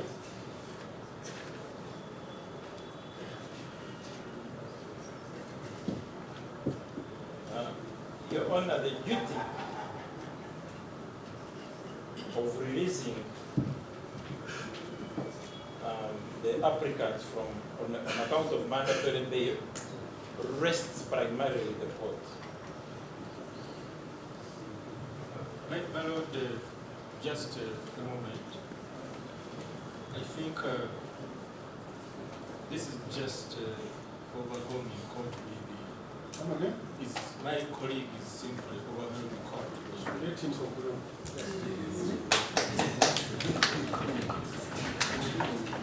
You have the reply, the right to reply. Go ahead. Most of that. So before I was rudely interrupted, Your Lordship, by the cantankerous Richard Birivumbuga. I was developing the thought, the fact that even if the applicant has not applied, even if the applicant has actually not applied, that's not a prerequisite for mandatory bail. The application for mandatory bail is not a prerequisite for mandatory bail. The prerequisite for mandatory bail is the effluxion. The effluxion of 180 days for capital offenses. It's not an application. It behoves the judiciary, but specifically the trial magistrate, one, to count the days,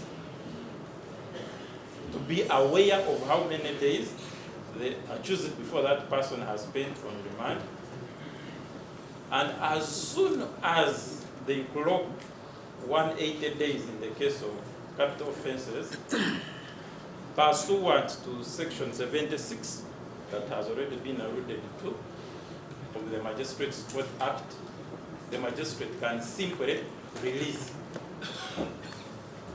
It is as simple as that, although some people want to complicate it.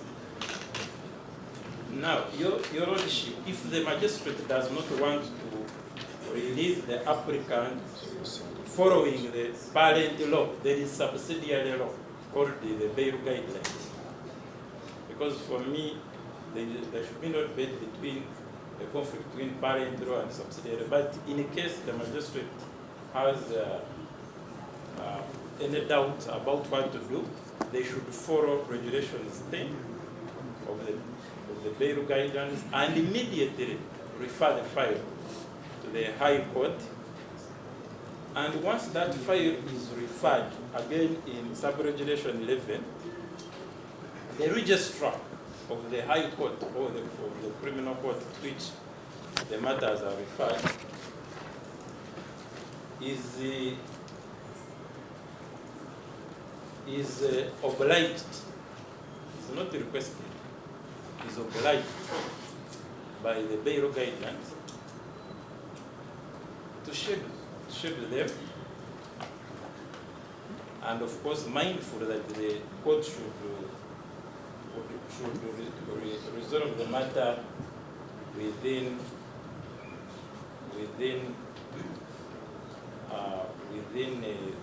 30 days.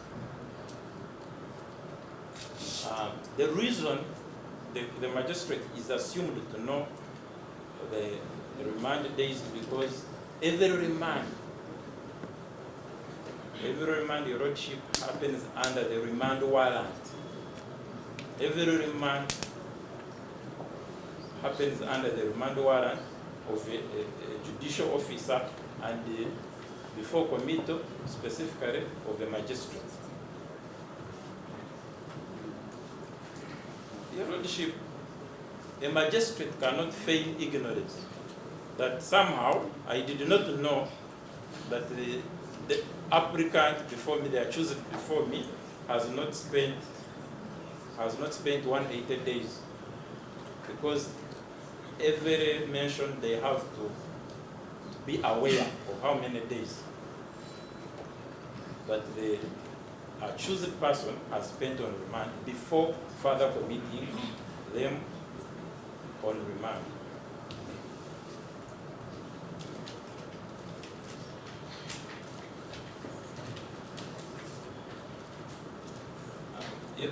Your Honor, it is the argument of the state that they are about chants, the reason they're objecting, one of the reasons they're objecting to the mandatory bail, which is an unconstitutional reason, of course, is chants, press conferences, and yes, chants and press conferences. I want to say that those are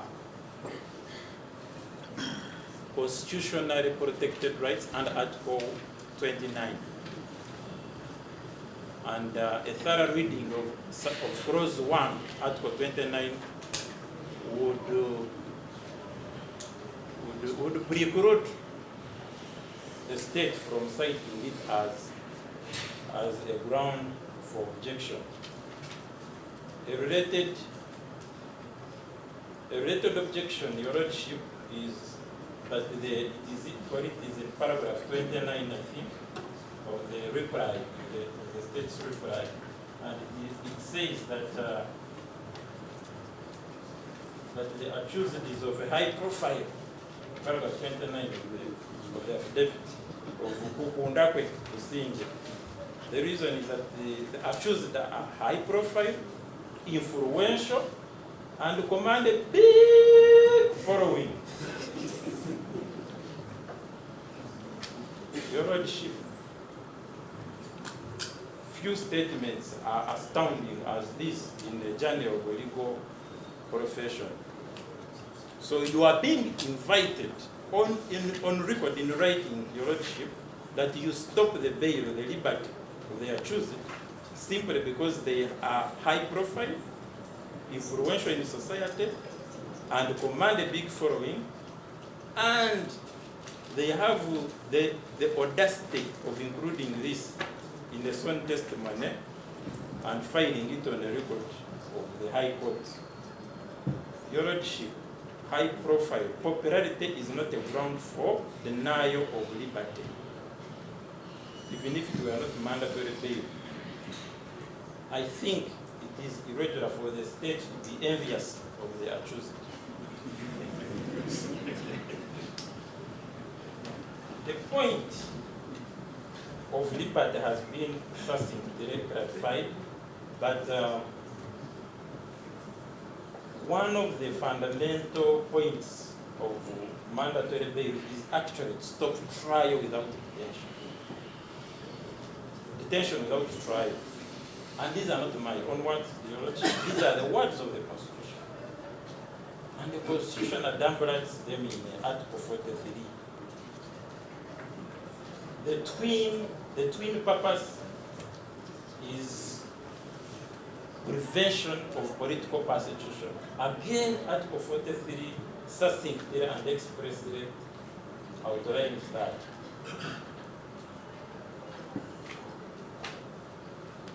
It is a factual reality that the accused are being politically persecuted. Although it goes without saying, the accused have taken the trouble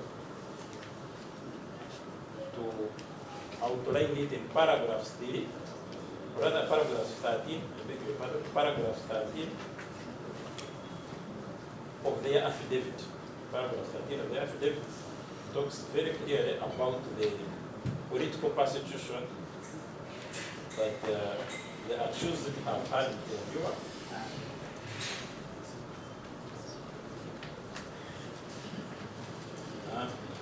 I will end by clarifying the issue of mandatory bail, especially the fact that there was a transfer of charges. This followed a Supreme Court decision. And unless the state is saying that it defied the Supreme Court decision, and it did not transfer the charges, but of course, the facts would betray them. Your Lordship, what changed was only the courts. The fact of remand itself has never changed.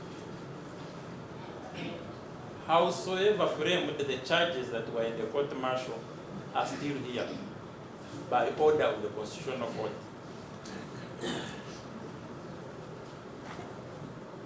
the idea is that the facts are the same, have not changed, and the law is on the principle of legality, and double jeopardy does not allow. It's not even that the state can now introduce new facts. The law on the principle of legality and prohibition of double jeopardy that's contained in Article 28 of the Constitution on fair hearing does not allow twisting facts so that on the basis of the same fact you bring a multiple of charges, you keep tinkering with the legal nature of charges while you're using the same fact. That is not allowed. And in any event, it would have been prohibited by the order, express order of the Constitutional Court.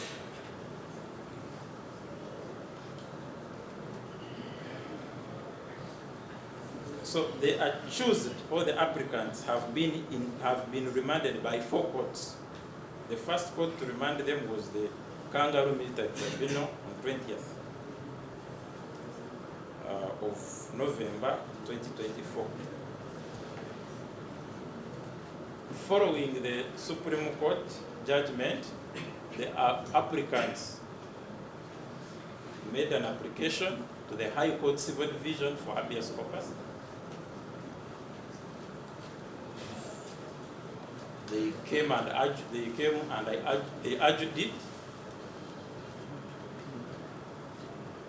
And on one of the questions they argued it, I was there, even though I was still,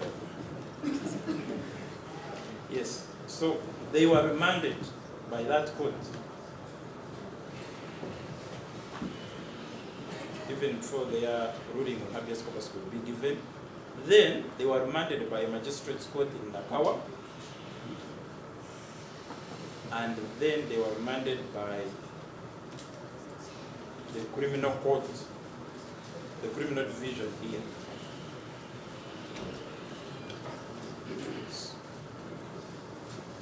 That is just for clarity. Most of that, I will leave the floor to my colleagues to address other issues.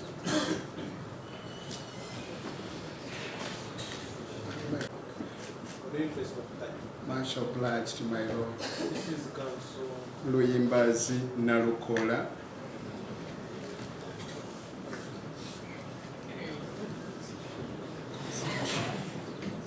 My lord, I will not consume a lot of time, but rather only 2 minutes.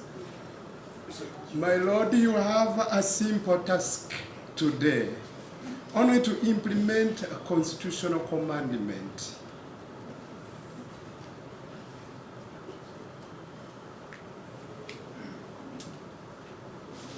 Which is provided for under Article 23, Clause 6, C. My lord, the provision is in respect of actual bail.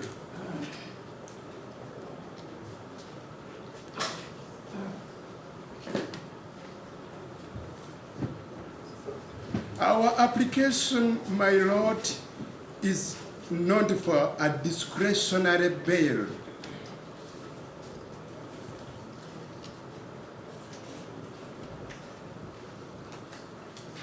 And indeed, my lord, the bail we are seeking, today the applicants are not here for a right to apply for bail.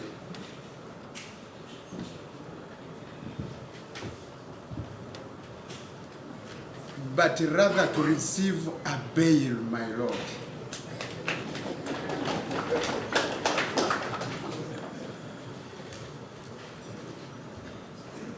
That provision was deliberate and intentional by the framers of the Constitution of 1995.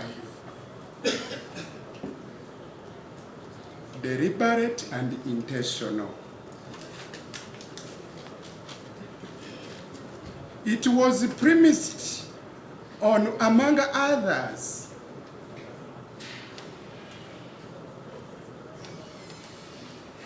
the oppressive and imprisonment without trial,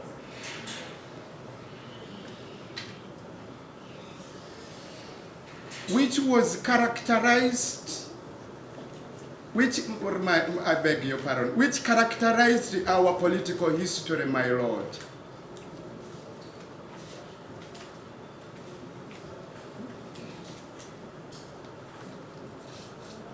My Lord, denial of the right to a mandatory bail by the applicants now before you,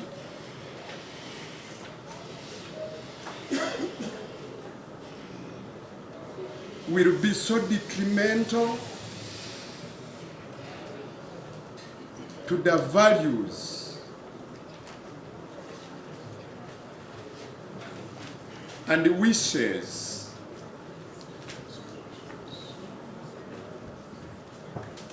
the framers of the 1995 Constitution intended to achieve, my Lord. My Lord, I invite you, my Lord, to stand tall over the unsubstantiated allegations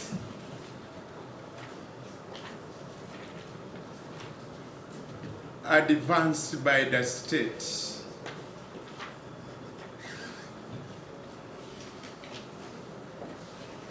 To persuade you not to grant the application, my Lord. My Lord, I beg to rest.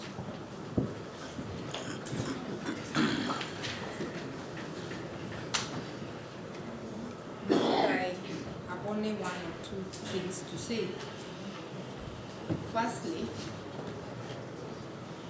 to reject the proposition in the paragraph 17 of the respondent's affidavit that the applicants have only spent 167 days.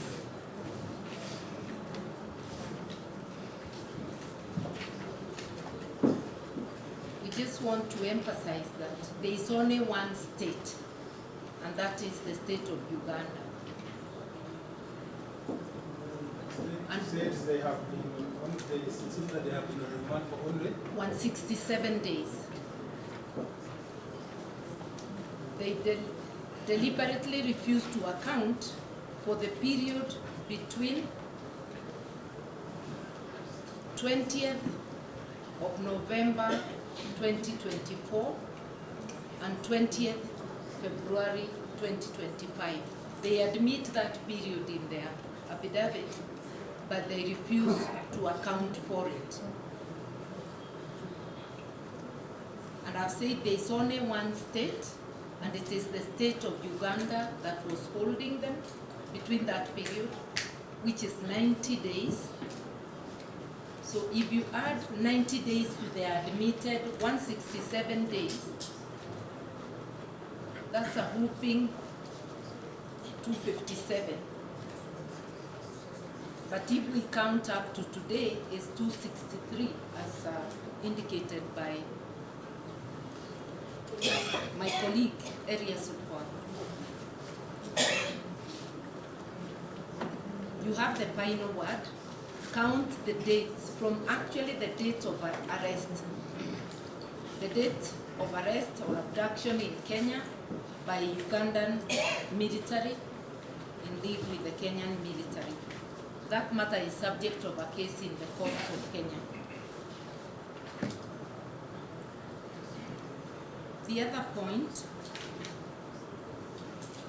you have been told that the applicants, the first applicant, has been in many cases. What the prosecution is saying, this is in paragraph 18. They even cite an existing case, which is case number 624 of 2023. Kindly note, my Lord, they are not talking of convictions. They are talking of prosecutions they have mounted against him without securing a single conviction.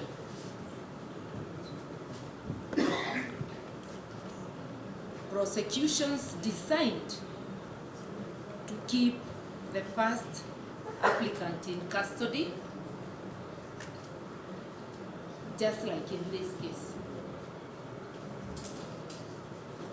You can only put previous antecedents when a court has pronounced itself and there is a conviction.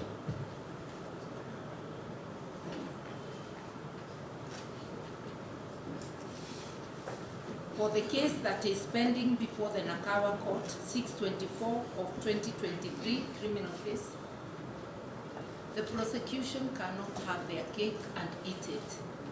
Why have they not concluded the prosecution since 2023? You come to cite a case where again you are guilty of laches.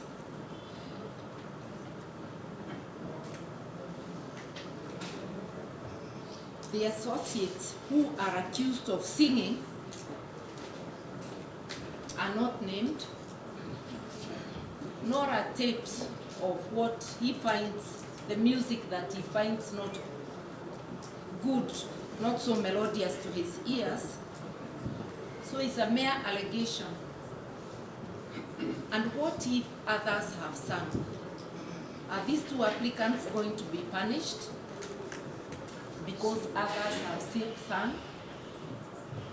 We are asking the court to ignore. Finally, I just want to remind the court that Article 126 of the Ugandan Constitution, which we happily borrowed from in Kenya, clearly states that the judicial authority comes from the people of Uganda. And it is to be exercised in accordance with the Constitution, which has been amply cited to you by my worthy colleagues who have elaborated on the law applicable in this case. The Constitution also clearly states that it is the supreme law of the land.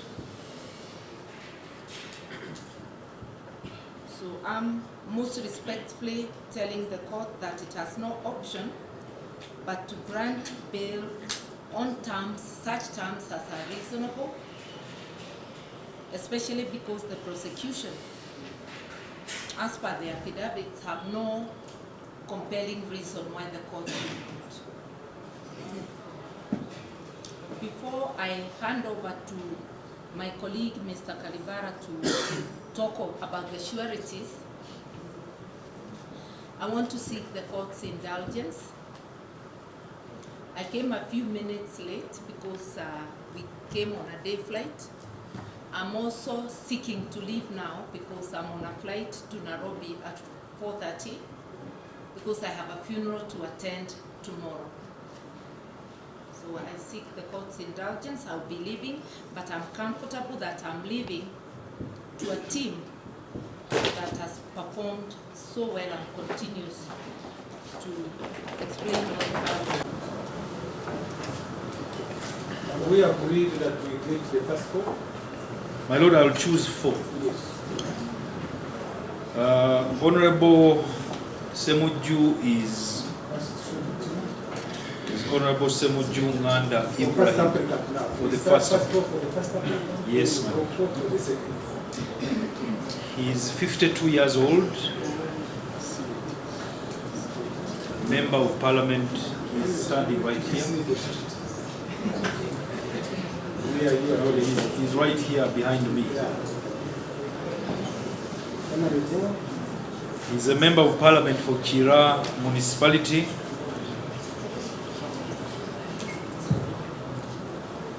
He's 52 years old. He's a resident of Weyogerere. 52, my lord. Resident of Bukasa LC1. Weyogerere Division, Shira Municipality. He is a close friend of the first applicant. They both belong to the People's Front for Freedom. I have his original national ID, Parliament ID, and a letter of introduction from the LC. Do you have the photocopies? The photocopies are also available. Yes. You submit photocopies here. I will look at the original. Yes. Yes, if you have Plus the photocopy.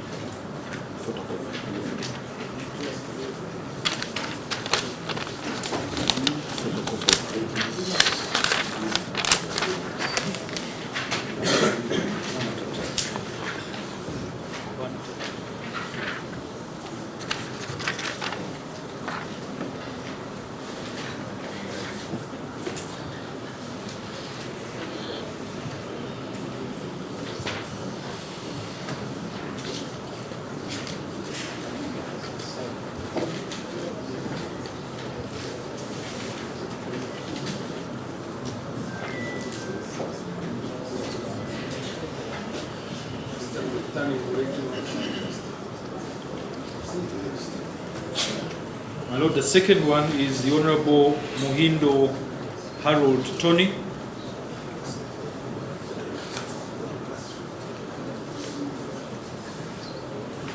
The Honorable Muhindo is aged 52, Member of Parliament Harold Tony,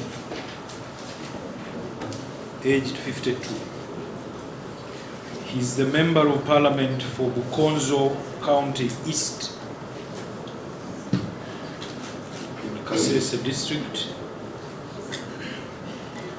He's a resident of Katale Busaula LC1, Chengera Town Council, Wakiso District.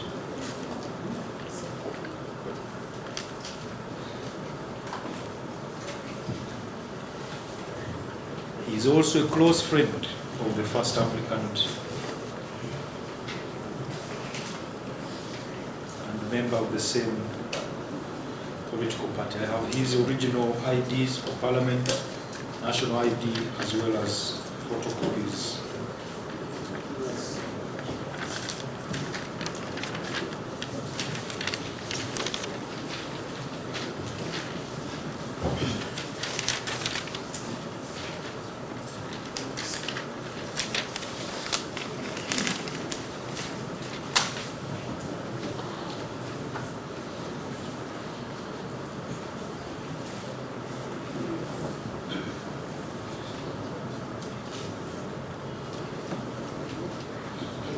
To look at the originals. I have surrendered. That gave you the originals. I've looked at I love the originals, I think might be. IDs or the IDs. I have looked at them. To Mr. Vivo, you have seen We this. saw this before. Sure. Anyway, you see them. Hold them. My Lord, the third one is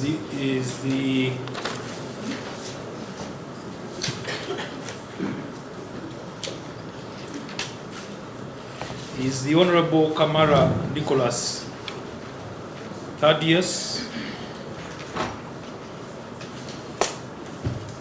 He's standing at the back. Kamara Nicholas Thaddeus. He's the Member of Parliament for Kavale Municipality. He's aged 50. And a resident of Buye Chigowa LC1, Bukoto 2 Parish.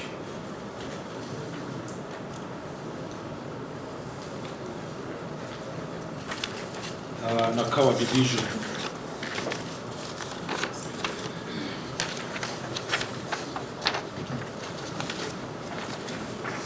He's also a close friend of the first applicant.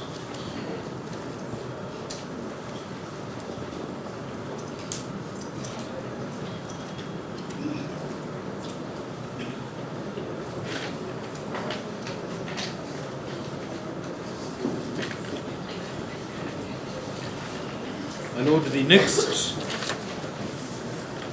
the fourth one is Mr. Philip Wafula Ogutu.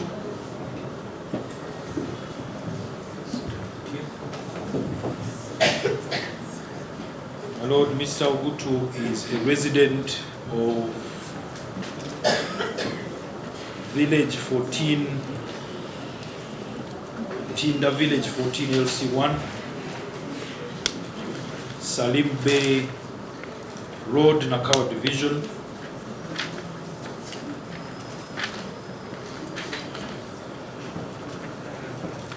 He is also a close friend and colleague of the first applicant.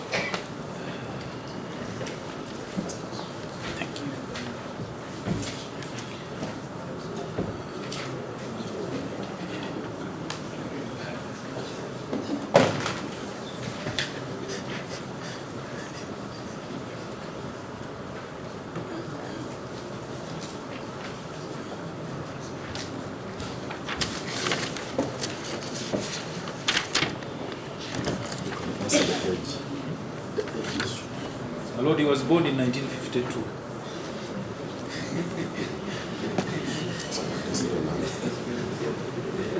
Land Fred wants to know the age.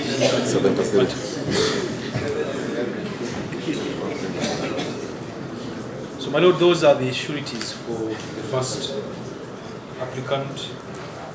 For the second applicant, my Lord, the first surety is Najita Halima Lutale.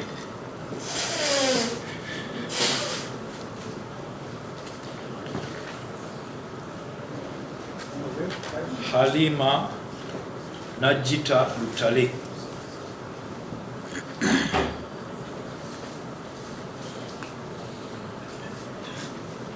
She is 58 years old and a resident of Chisigula Village Sale, Mutundwe.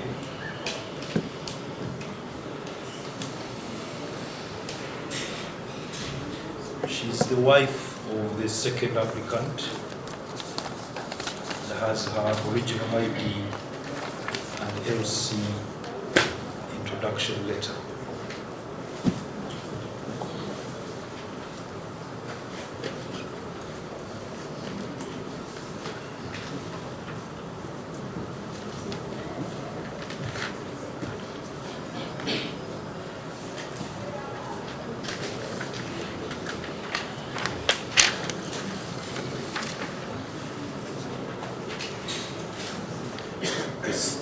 The next one, my Lord, is Sewan Kambo Hamza, aged 48.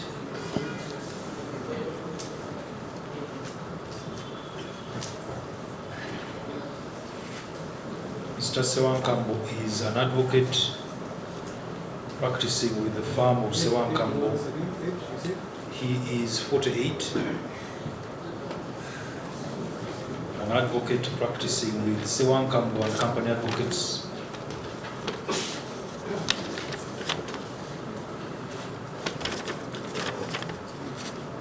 And a brother of the second applicant. He's a resident of Kanava Cell, Deje Ward,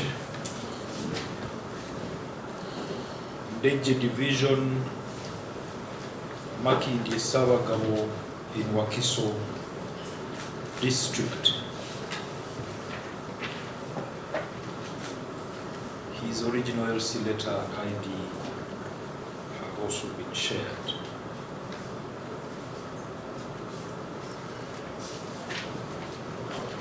My Lord, the next one is Zura Namfuka.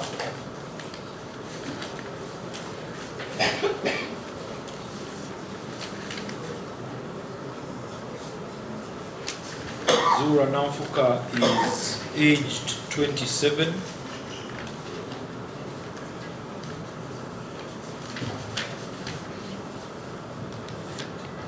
She's aged 27 and the resident of Tiaba Zone LC1.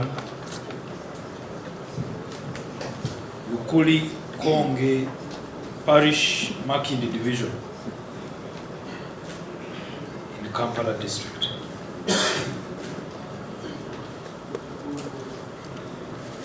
She's a daughter of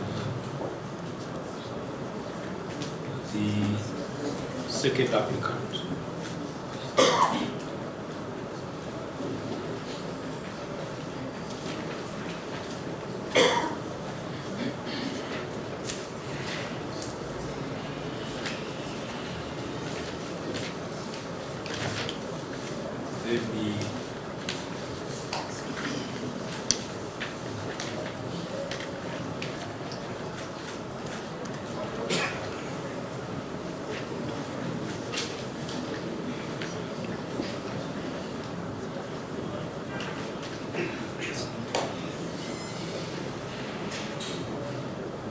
My Lord, the last one is Mariam Lutale.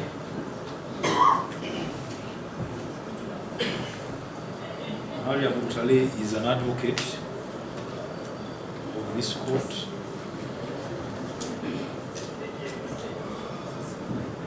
She is 42 years old and a resident of Mengo Town LC1 in Namirembe Parish, Ubaga Division.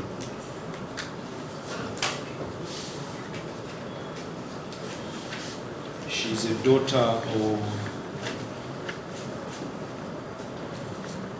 the applicant.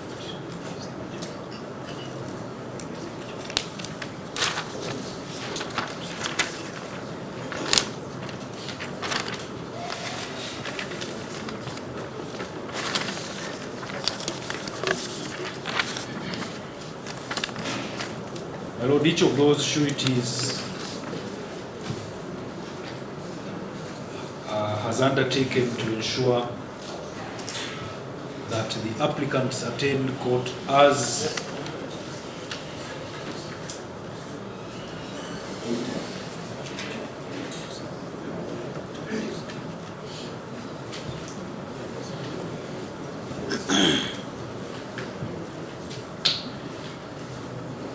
each of the sureties has undertaken to ensure that the applicants return to court as and when needed.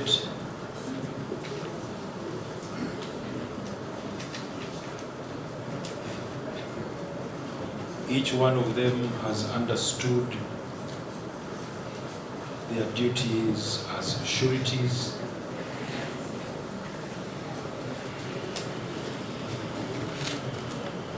My Lord, they have sufficient ties with the applicants to be able to undertake their duties as sureties.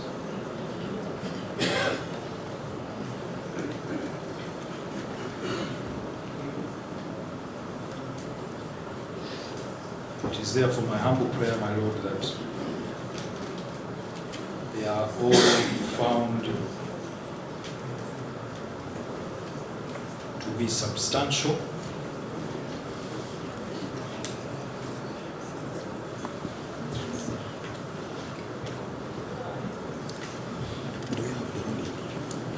and, my Lord, in keeping in line with the ruling that I earlier referred to, miscellaneous application 113, 2015.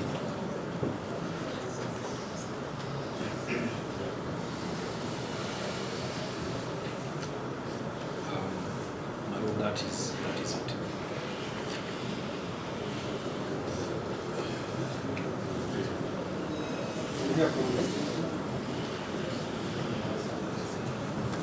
Hello, for the record of Jatiko Thomas. If you have an opinion that we proceed, there are 3 state attorneys in court. Let us proceed. Where you have reservation, point it out. In respect of the sureties. Where you have reservations. Let us proceed.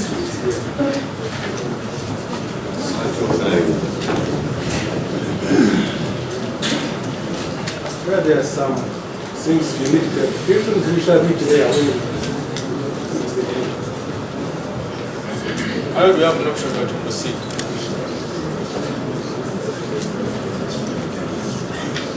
My Lord, I will make the presentation for the respondent.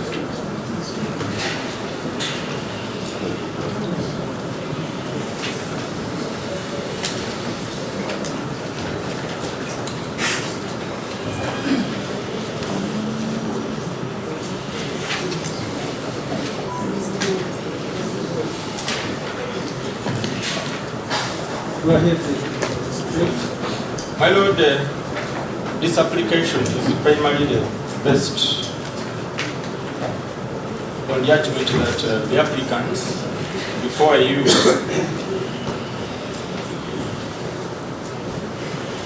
locked mandatory period before their committal to High Court.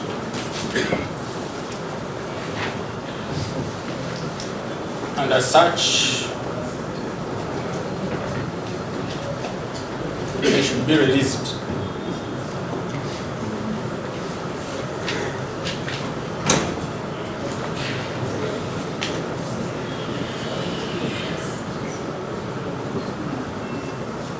My Lord, the applicants also raised other issues, other grounds like advanced age,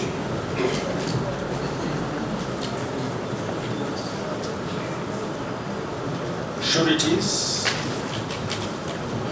among others.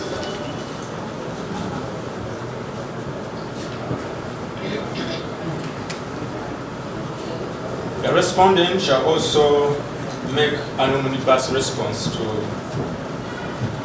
the 2 applicants. This application is solely hinged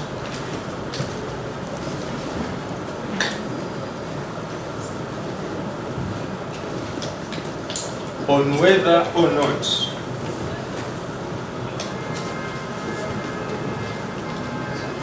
the applicants had brought mandatory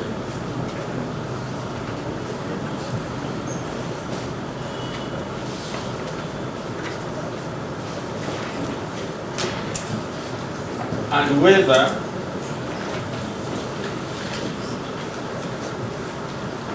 court can go ahead and admit them to bail.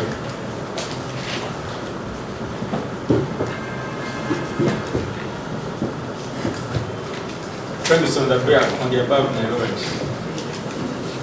My Lord, whether or not the applicants are clocked mandatory, it is a submission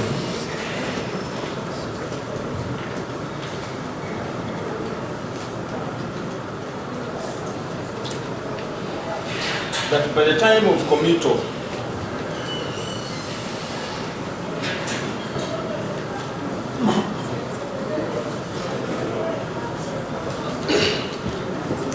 on the 29th of May 2025,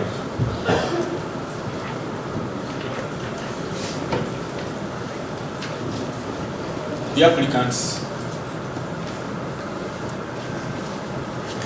had not clocked mandatory.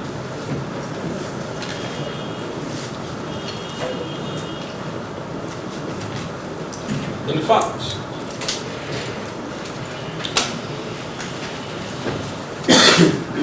by the time of filing this application, my Lord, which is the 29th of May 2025,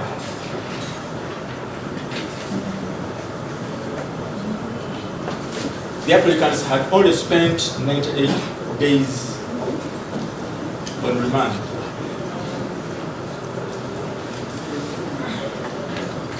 How many days? 98 days on remand. 98. Yes, my lord.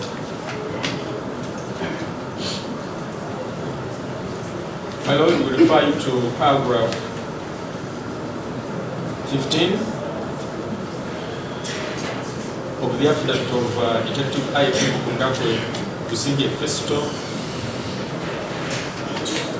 in respect to the first applicant, and paragraph 12 of Detective Inspector of Police Mukundakwe Besigye Festo in respect to the second applicant.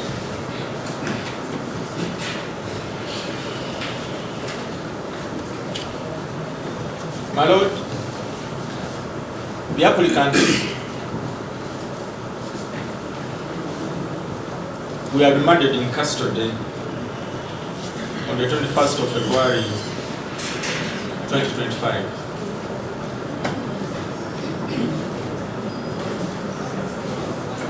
And that was the time when the Office of the Director of Public Prosecutions had taken over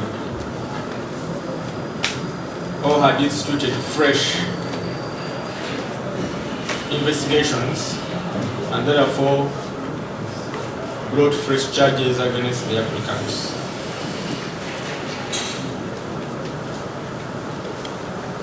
My lord, the applicants were charged with, on the 21st of February 2025, they were charged with treason and misprision of treason.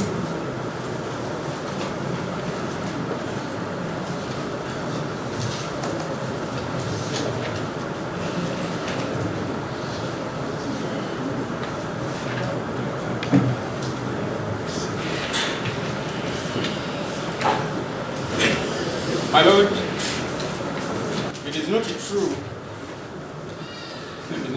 therefore,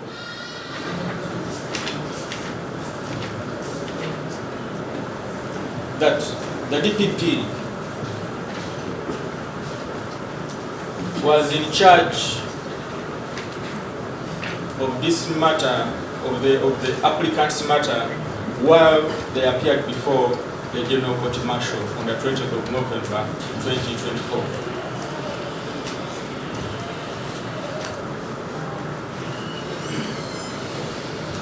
Much as we acknowledge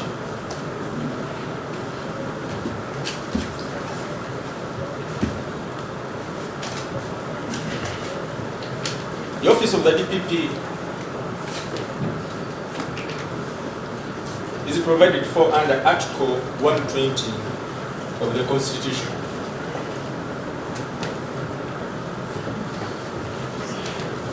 And under Clause 3B of the same article, the office of the DPP has no jurisdiction over matters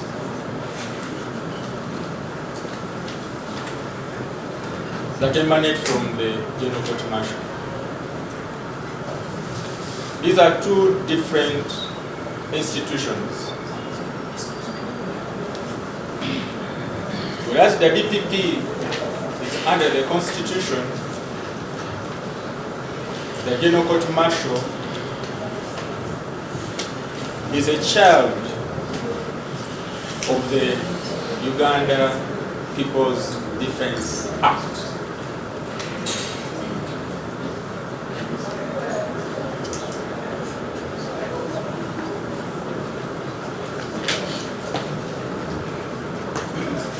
In fact, it is an absurdity to hear the applicants argue that the office of the DPP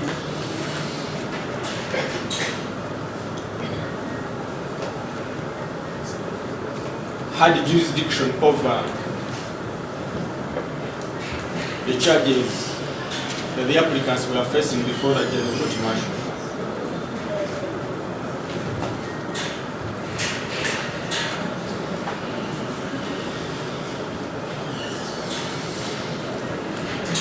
the charges in the two were completely different. The charges in the two were completely different.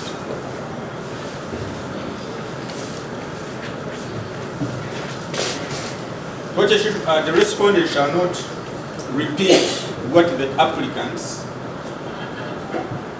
stated about the charges against them before the General Court Martial. But we shall simply emphasize that those charges which they were facing before the General Court Martial are completely different from those that the applicants are right now facing.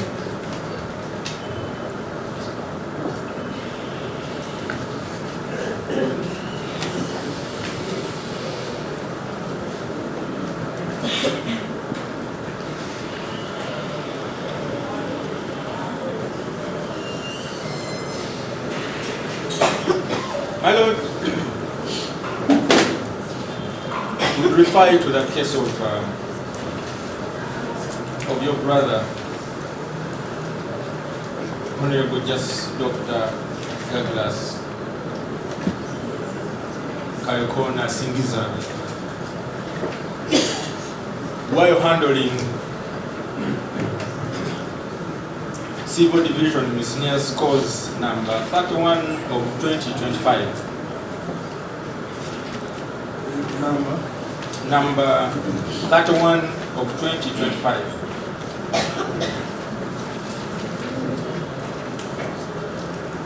As the applicants, we are seeking the right of habeas corpus.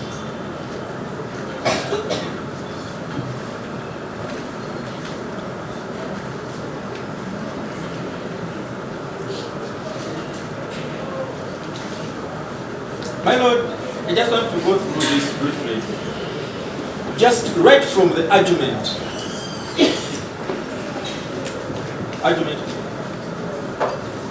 My Lord, a copy of the same is here and we have actually highlighted. Counsel.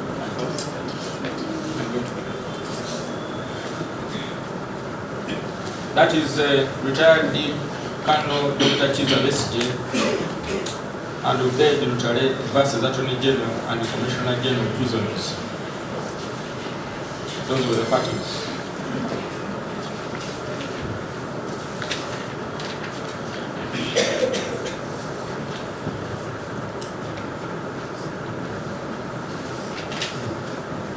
My Lord, my senior colleague, Honorable Medak Segona, as he is, submitted as below.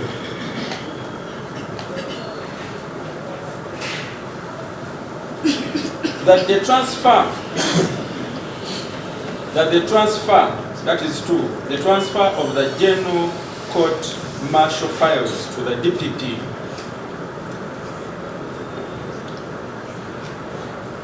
and the civil courts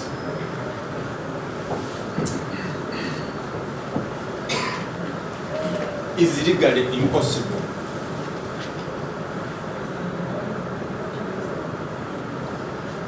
Since that court had no power to try the applicants in the first place.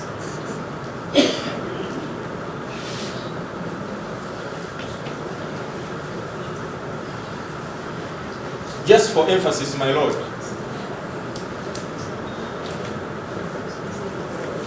what you're about here, my Lord, is my submission. Is that the rationale of that is that whereas the UPDF and the General Court Martial fall under the military justice system,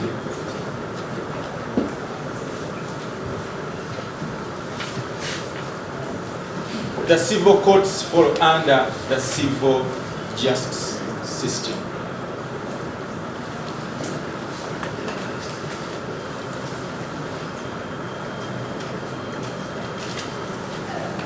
Bundling the two would be a legal error.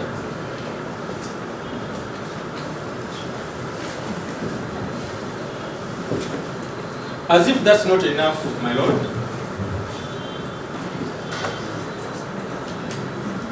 my colleague, my senior colleague, Honorable Medal Segonazi, is continuing that the Supreme Court did not order, he going to submit that the Supreme Court did not order the DPP to take over the GCM files, General Court Martial files. Because doing so would infringe the constitutional provisions in brackets under procedural powers of the DPP.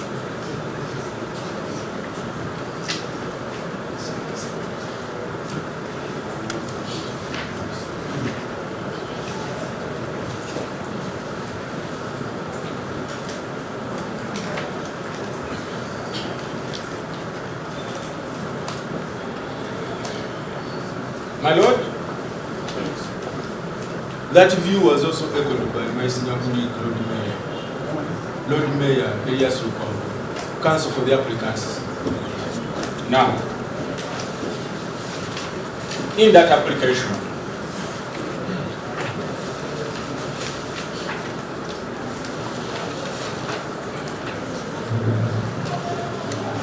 my Lord, allow me quote directly and quote verbatimly what the judge had to say.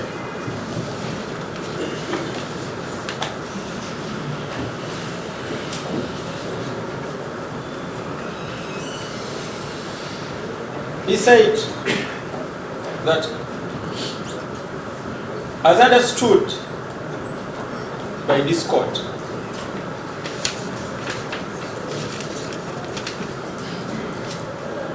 the applicant's position is that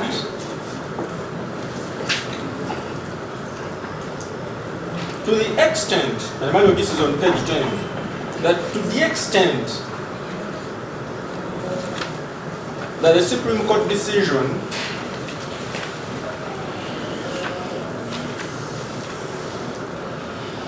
nullified the power of the General Court Martial, GCM,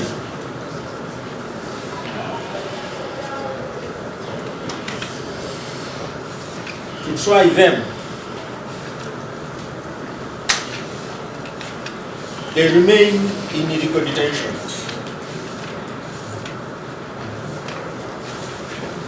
Because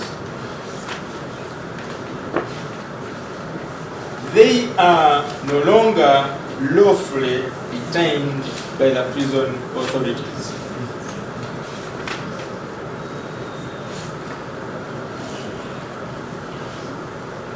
And yeah, that no longer lawfully detained by the prison authorities, and cannot remain in illegal detention.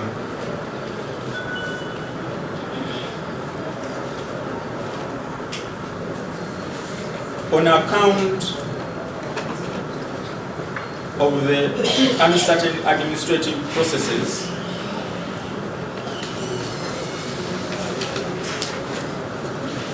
that seek to implement the Supreme Court's decision.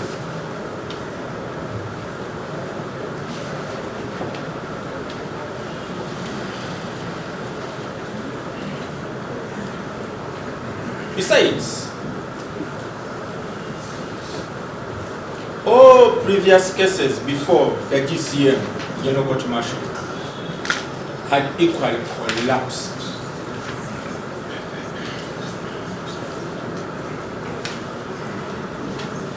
And could never be resurrected by the DPP. Because, my Lord, this is very interesting. Because doing so would be constitutionally improper.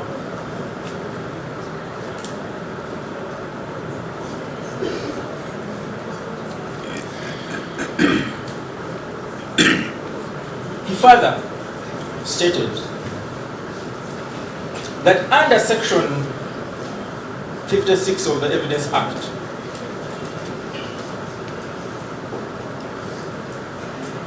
Cap 8, yeah, Section 56 of the Evidence Act, Cap 8. This court is enjoined to take judicial notice of the proceedings of 21st February 2025.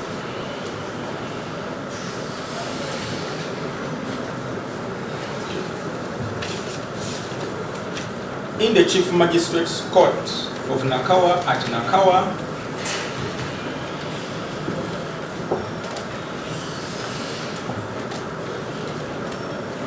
in criminal case number 285 of 2025, in which the applicants were formally charged in the courts of law and remanded.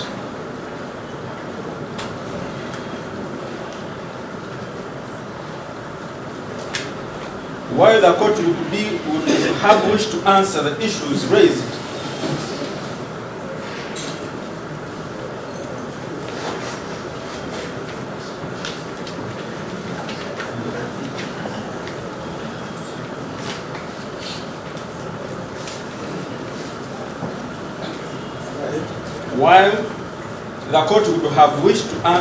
the issues raised,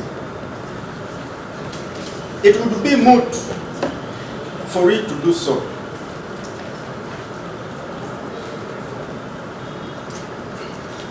And the application was dismissed. My Lord,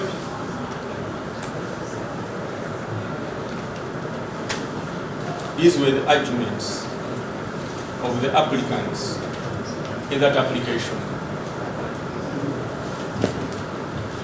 It shouldn't be them right now.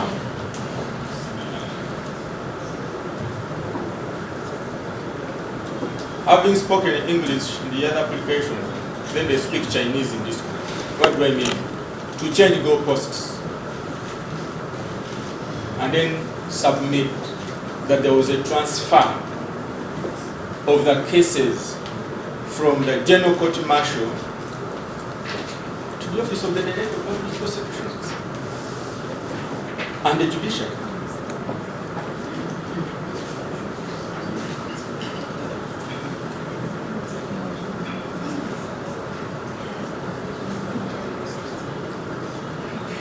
By arguing so,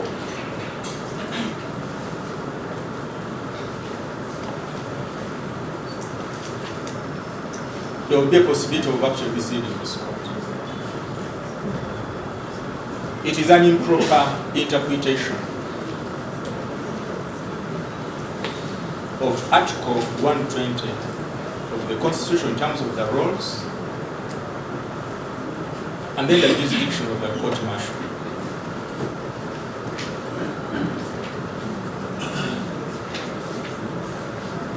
My Lord,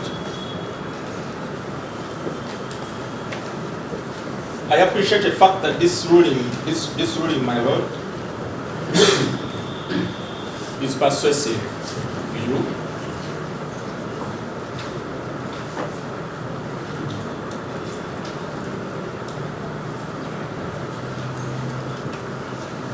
However, we invite you, my Lord, to take judicial notice of that and agree with that as a proposition of the law.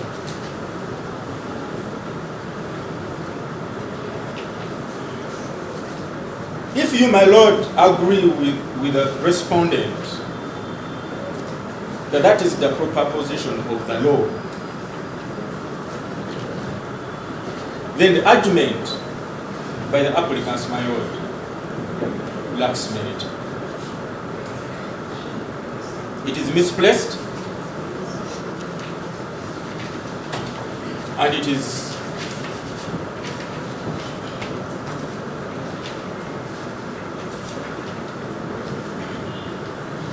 irrational in one way or the other.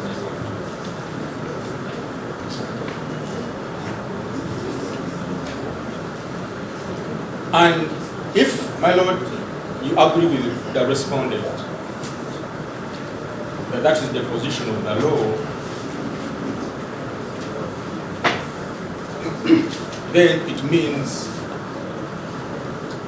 that by the time the applicants were committed to High Court, or by the time of this filing of this application, the applicants had not, as alleged, spent over 180 days in custody, but in fact, 98 days in detention.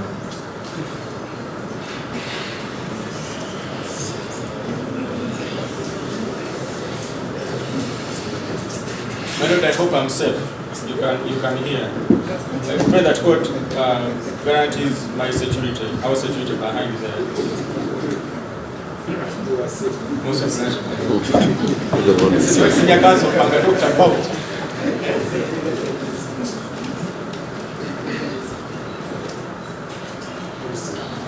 That is evident, my Lord. We pray that court take note of it. We pray that court takes note of that kind of behavior, my Lord, of jeering. And we pray to have it on record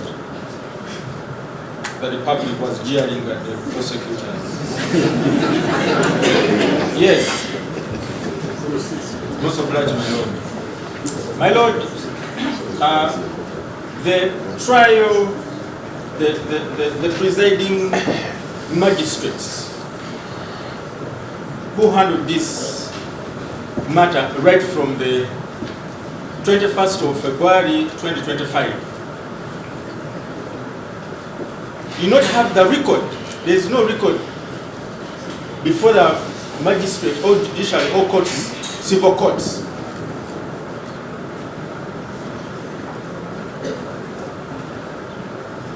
Of the proceedings before the General Court Martial. And my Lord, the applicants have not provided evidence of that record before this court. And if it has not been provided, my Lord, in any of the court record at Nakawa, then that speaks volumes, and it is only emphasizing the argument by Yolandi brother in Ms. application, Ms. cause number 31 of 2025. Meaning that the civil courts have no control, and there was no transfer, and therefore, what would be the basis of the magistrate who was actually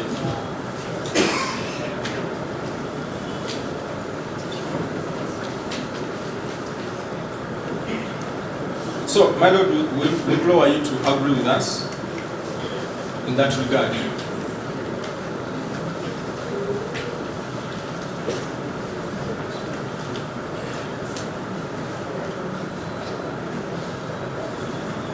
My Lord, on the day of committal, on the 29th of May 2025, it was submitted by defense, all the applicants, my Lord,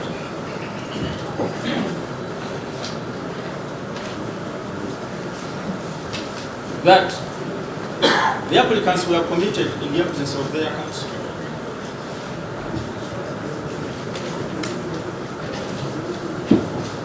My Lord, it is not true that the applicants were committed in the absence of their counsel.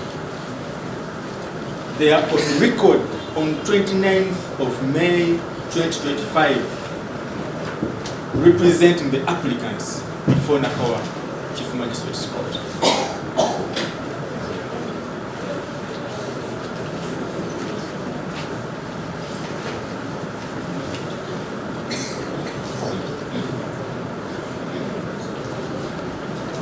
They only, my Lord, out of protest, ran out of court.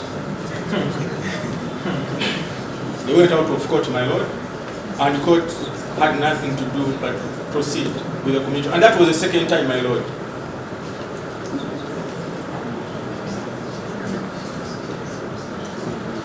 It also happened on the 26th of May, 2025.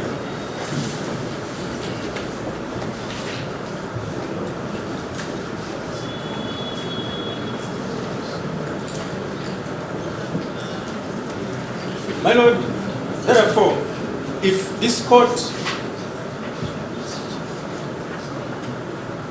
is alert to that fact, then we would agree with the respondent that the committers or this application was overtaken by events.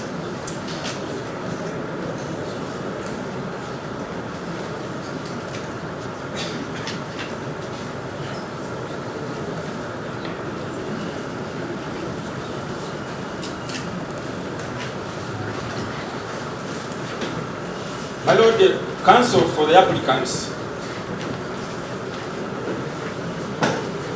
argued and actually submitted so many authorities which we shall not actually repeat, arguing that this bail, the mandatory bail, the applicants had actually clocked mandatory bail, and therefore this court has no option but to simply release the applicants on bail.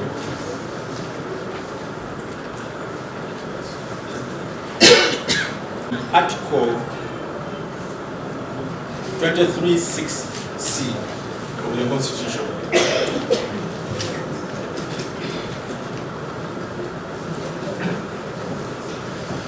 And it has also been misinterpreted. My Lord, with all due respect to the authorities that have been provided, there has been a misinterpretation of Article 3(6)(c). I mean 23(6)(c). Reason that it only applies only if by the time an accused person appears before High Court while applying for mandatory, he or she has not been committed to High Court.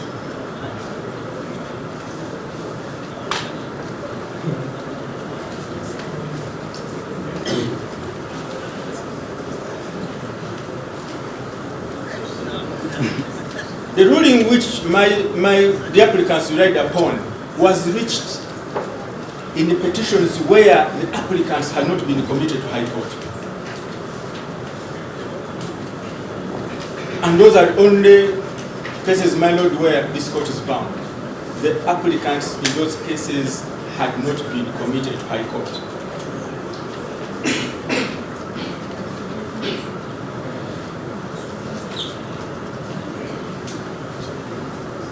The other cases, my Lord,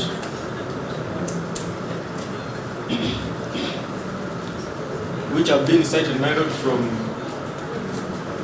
the High Court, my Lord, with all due respect, there was a misinterpretation and misapplication of Article 23(6)(c).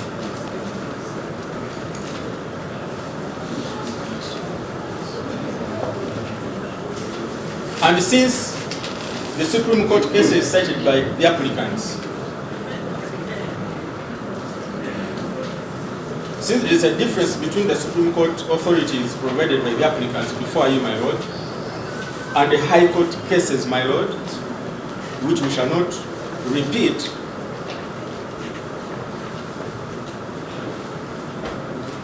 we agree, my Lord, with my senior colleague, the Lord Mayor, Elias Lukwago, that you can take a different direction.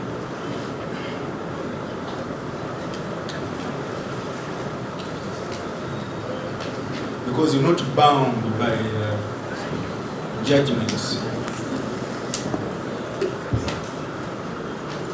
of High Court. Actually, it would be also, my Lord,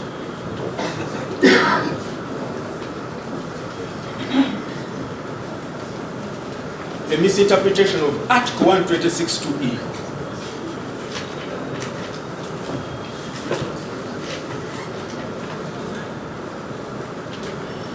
Because then, if the applicant or the accused person has been committed to High Court,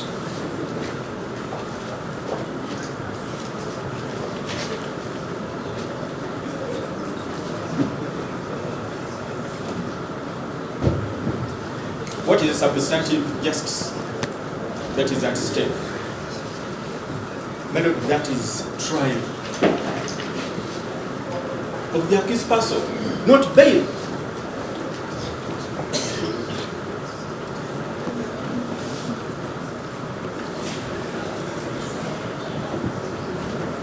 We therefore invite you, my lord, to interpret to apply Article 23(6)(c) in a proper way. Because the applicants, that is on assumption, my lord, that you disagree with the respondent and agree with the applicants that indeed by the time of committal they had clocked mandatory. That is if, of course, that's not our submission.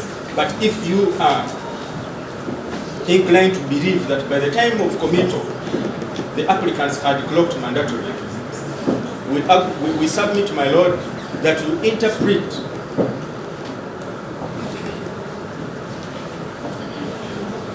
Article 23(6)(c)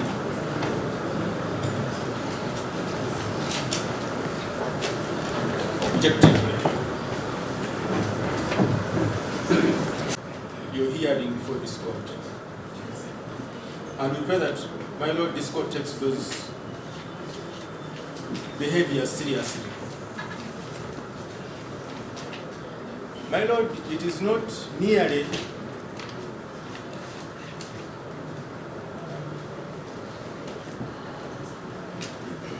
that prosecution is not a mere allegation, my lord. Those threats were at one point quoted by your colleague.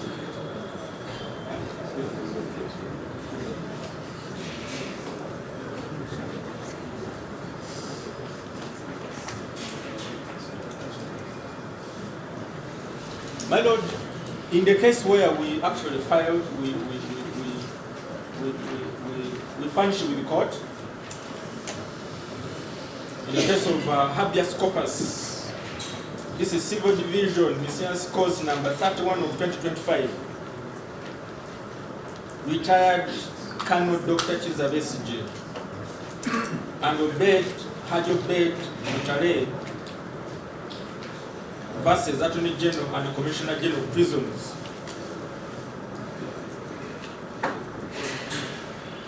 My lord, we filed that authority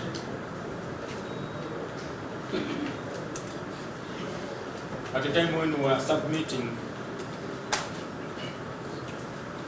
on the relationship between the General Court Martial and the Office of the DPP and the powers. My lord, I beg to refer you on that particular authority. That allow me submit. My lord, it is important for court to note, it is the discretion of court to either agree with the respondent or not.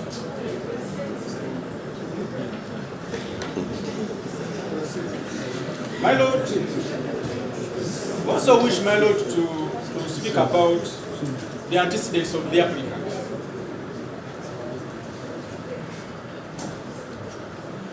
My lord, it is a submission that the applicants, especially applicant number 1,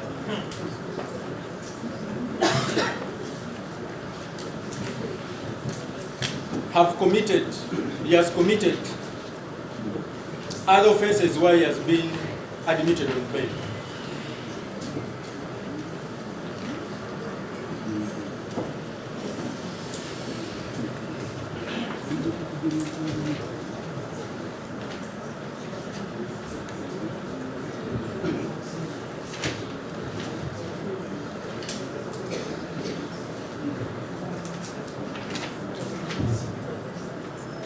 My lord, yes. 5 written submissions say court is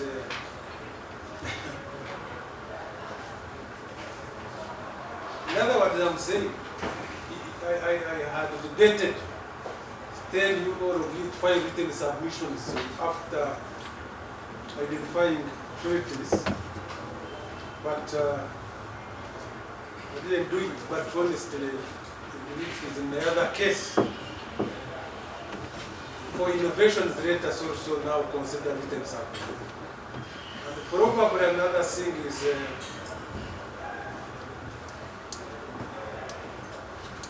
I wish we had agreed on the time frame for each lawyer that you submit within 5 minutes. But when we say that, we say court is squeezing us. But we can't be here for the whole day. And probably now, after the whole day, we say the judge should deliver the ruling. Immediately. Counsel can proceed. Manfred is actually saying even he can't be a surety. He's not fit. I'm surprised.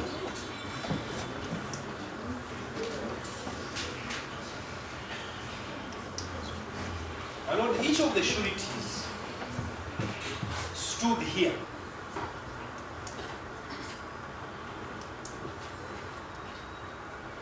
The court had no questions for them.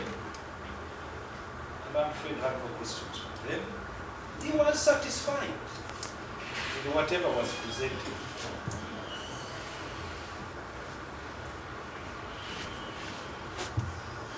And I'll forgive you for trying to misrepresent the residents of the second applicant's first surety. It is Chisigula zone. He read Chisugu. I don't know why. Because Chisigula zone. The second applicant's name. The name is Najita Halima Lutale. Yes. She's still here. So I will forgive him for trying to misrepresent. Because the judgment he's quoting, when he checks over leaf, he'll find the true information. This is where? Chisigula zone. Chisigula village, cell, Mutumbe ward, and so on. The details, my Lord, are available.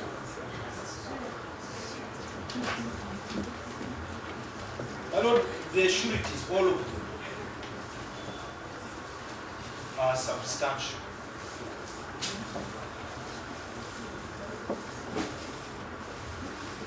They have been found so in their personal capacity,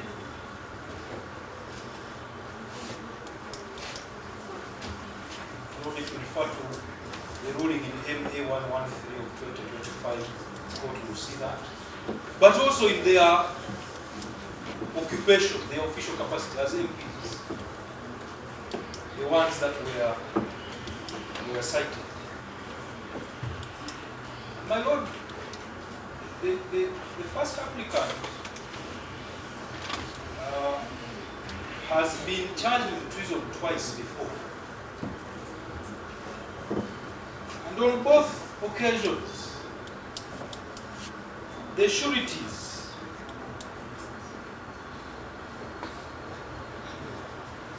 were members of Parliament.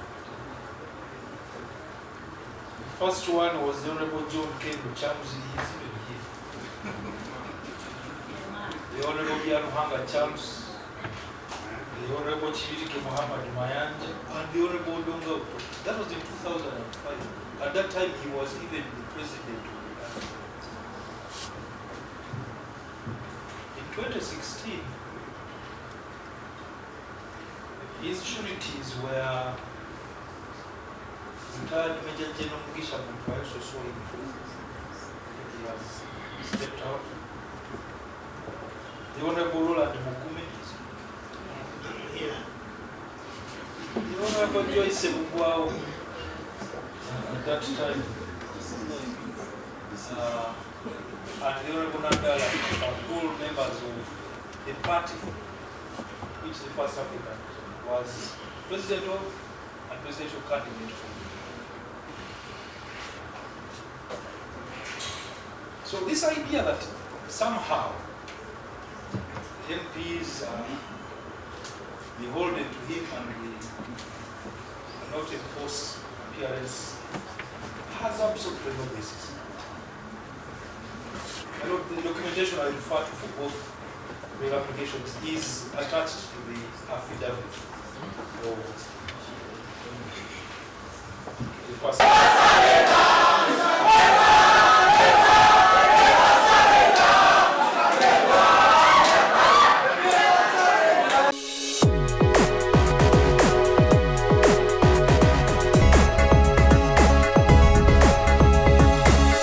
The Alternative Dig Talk.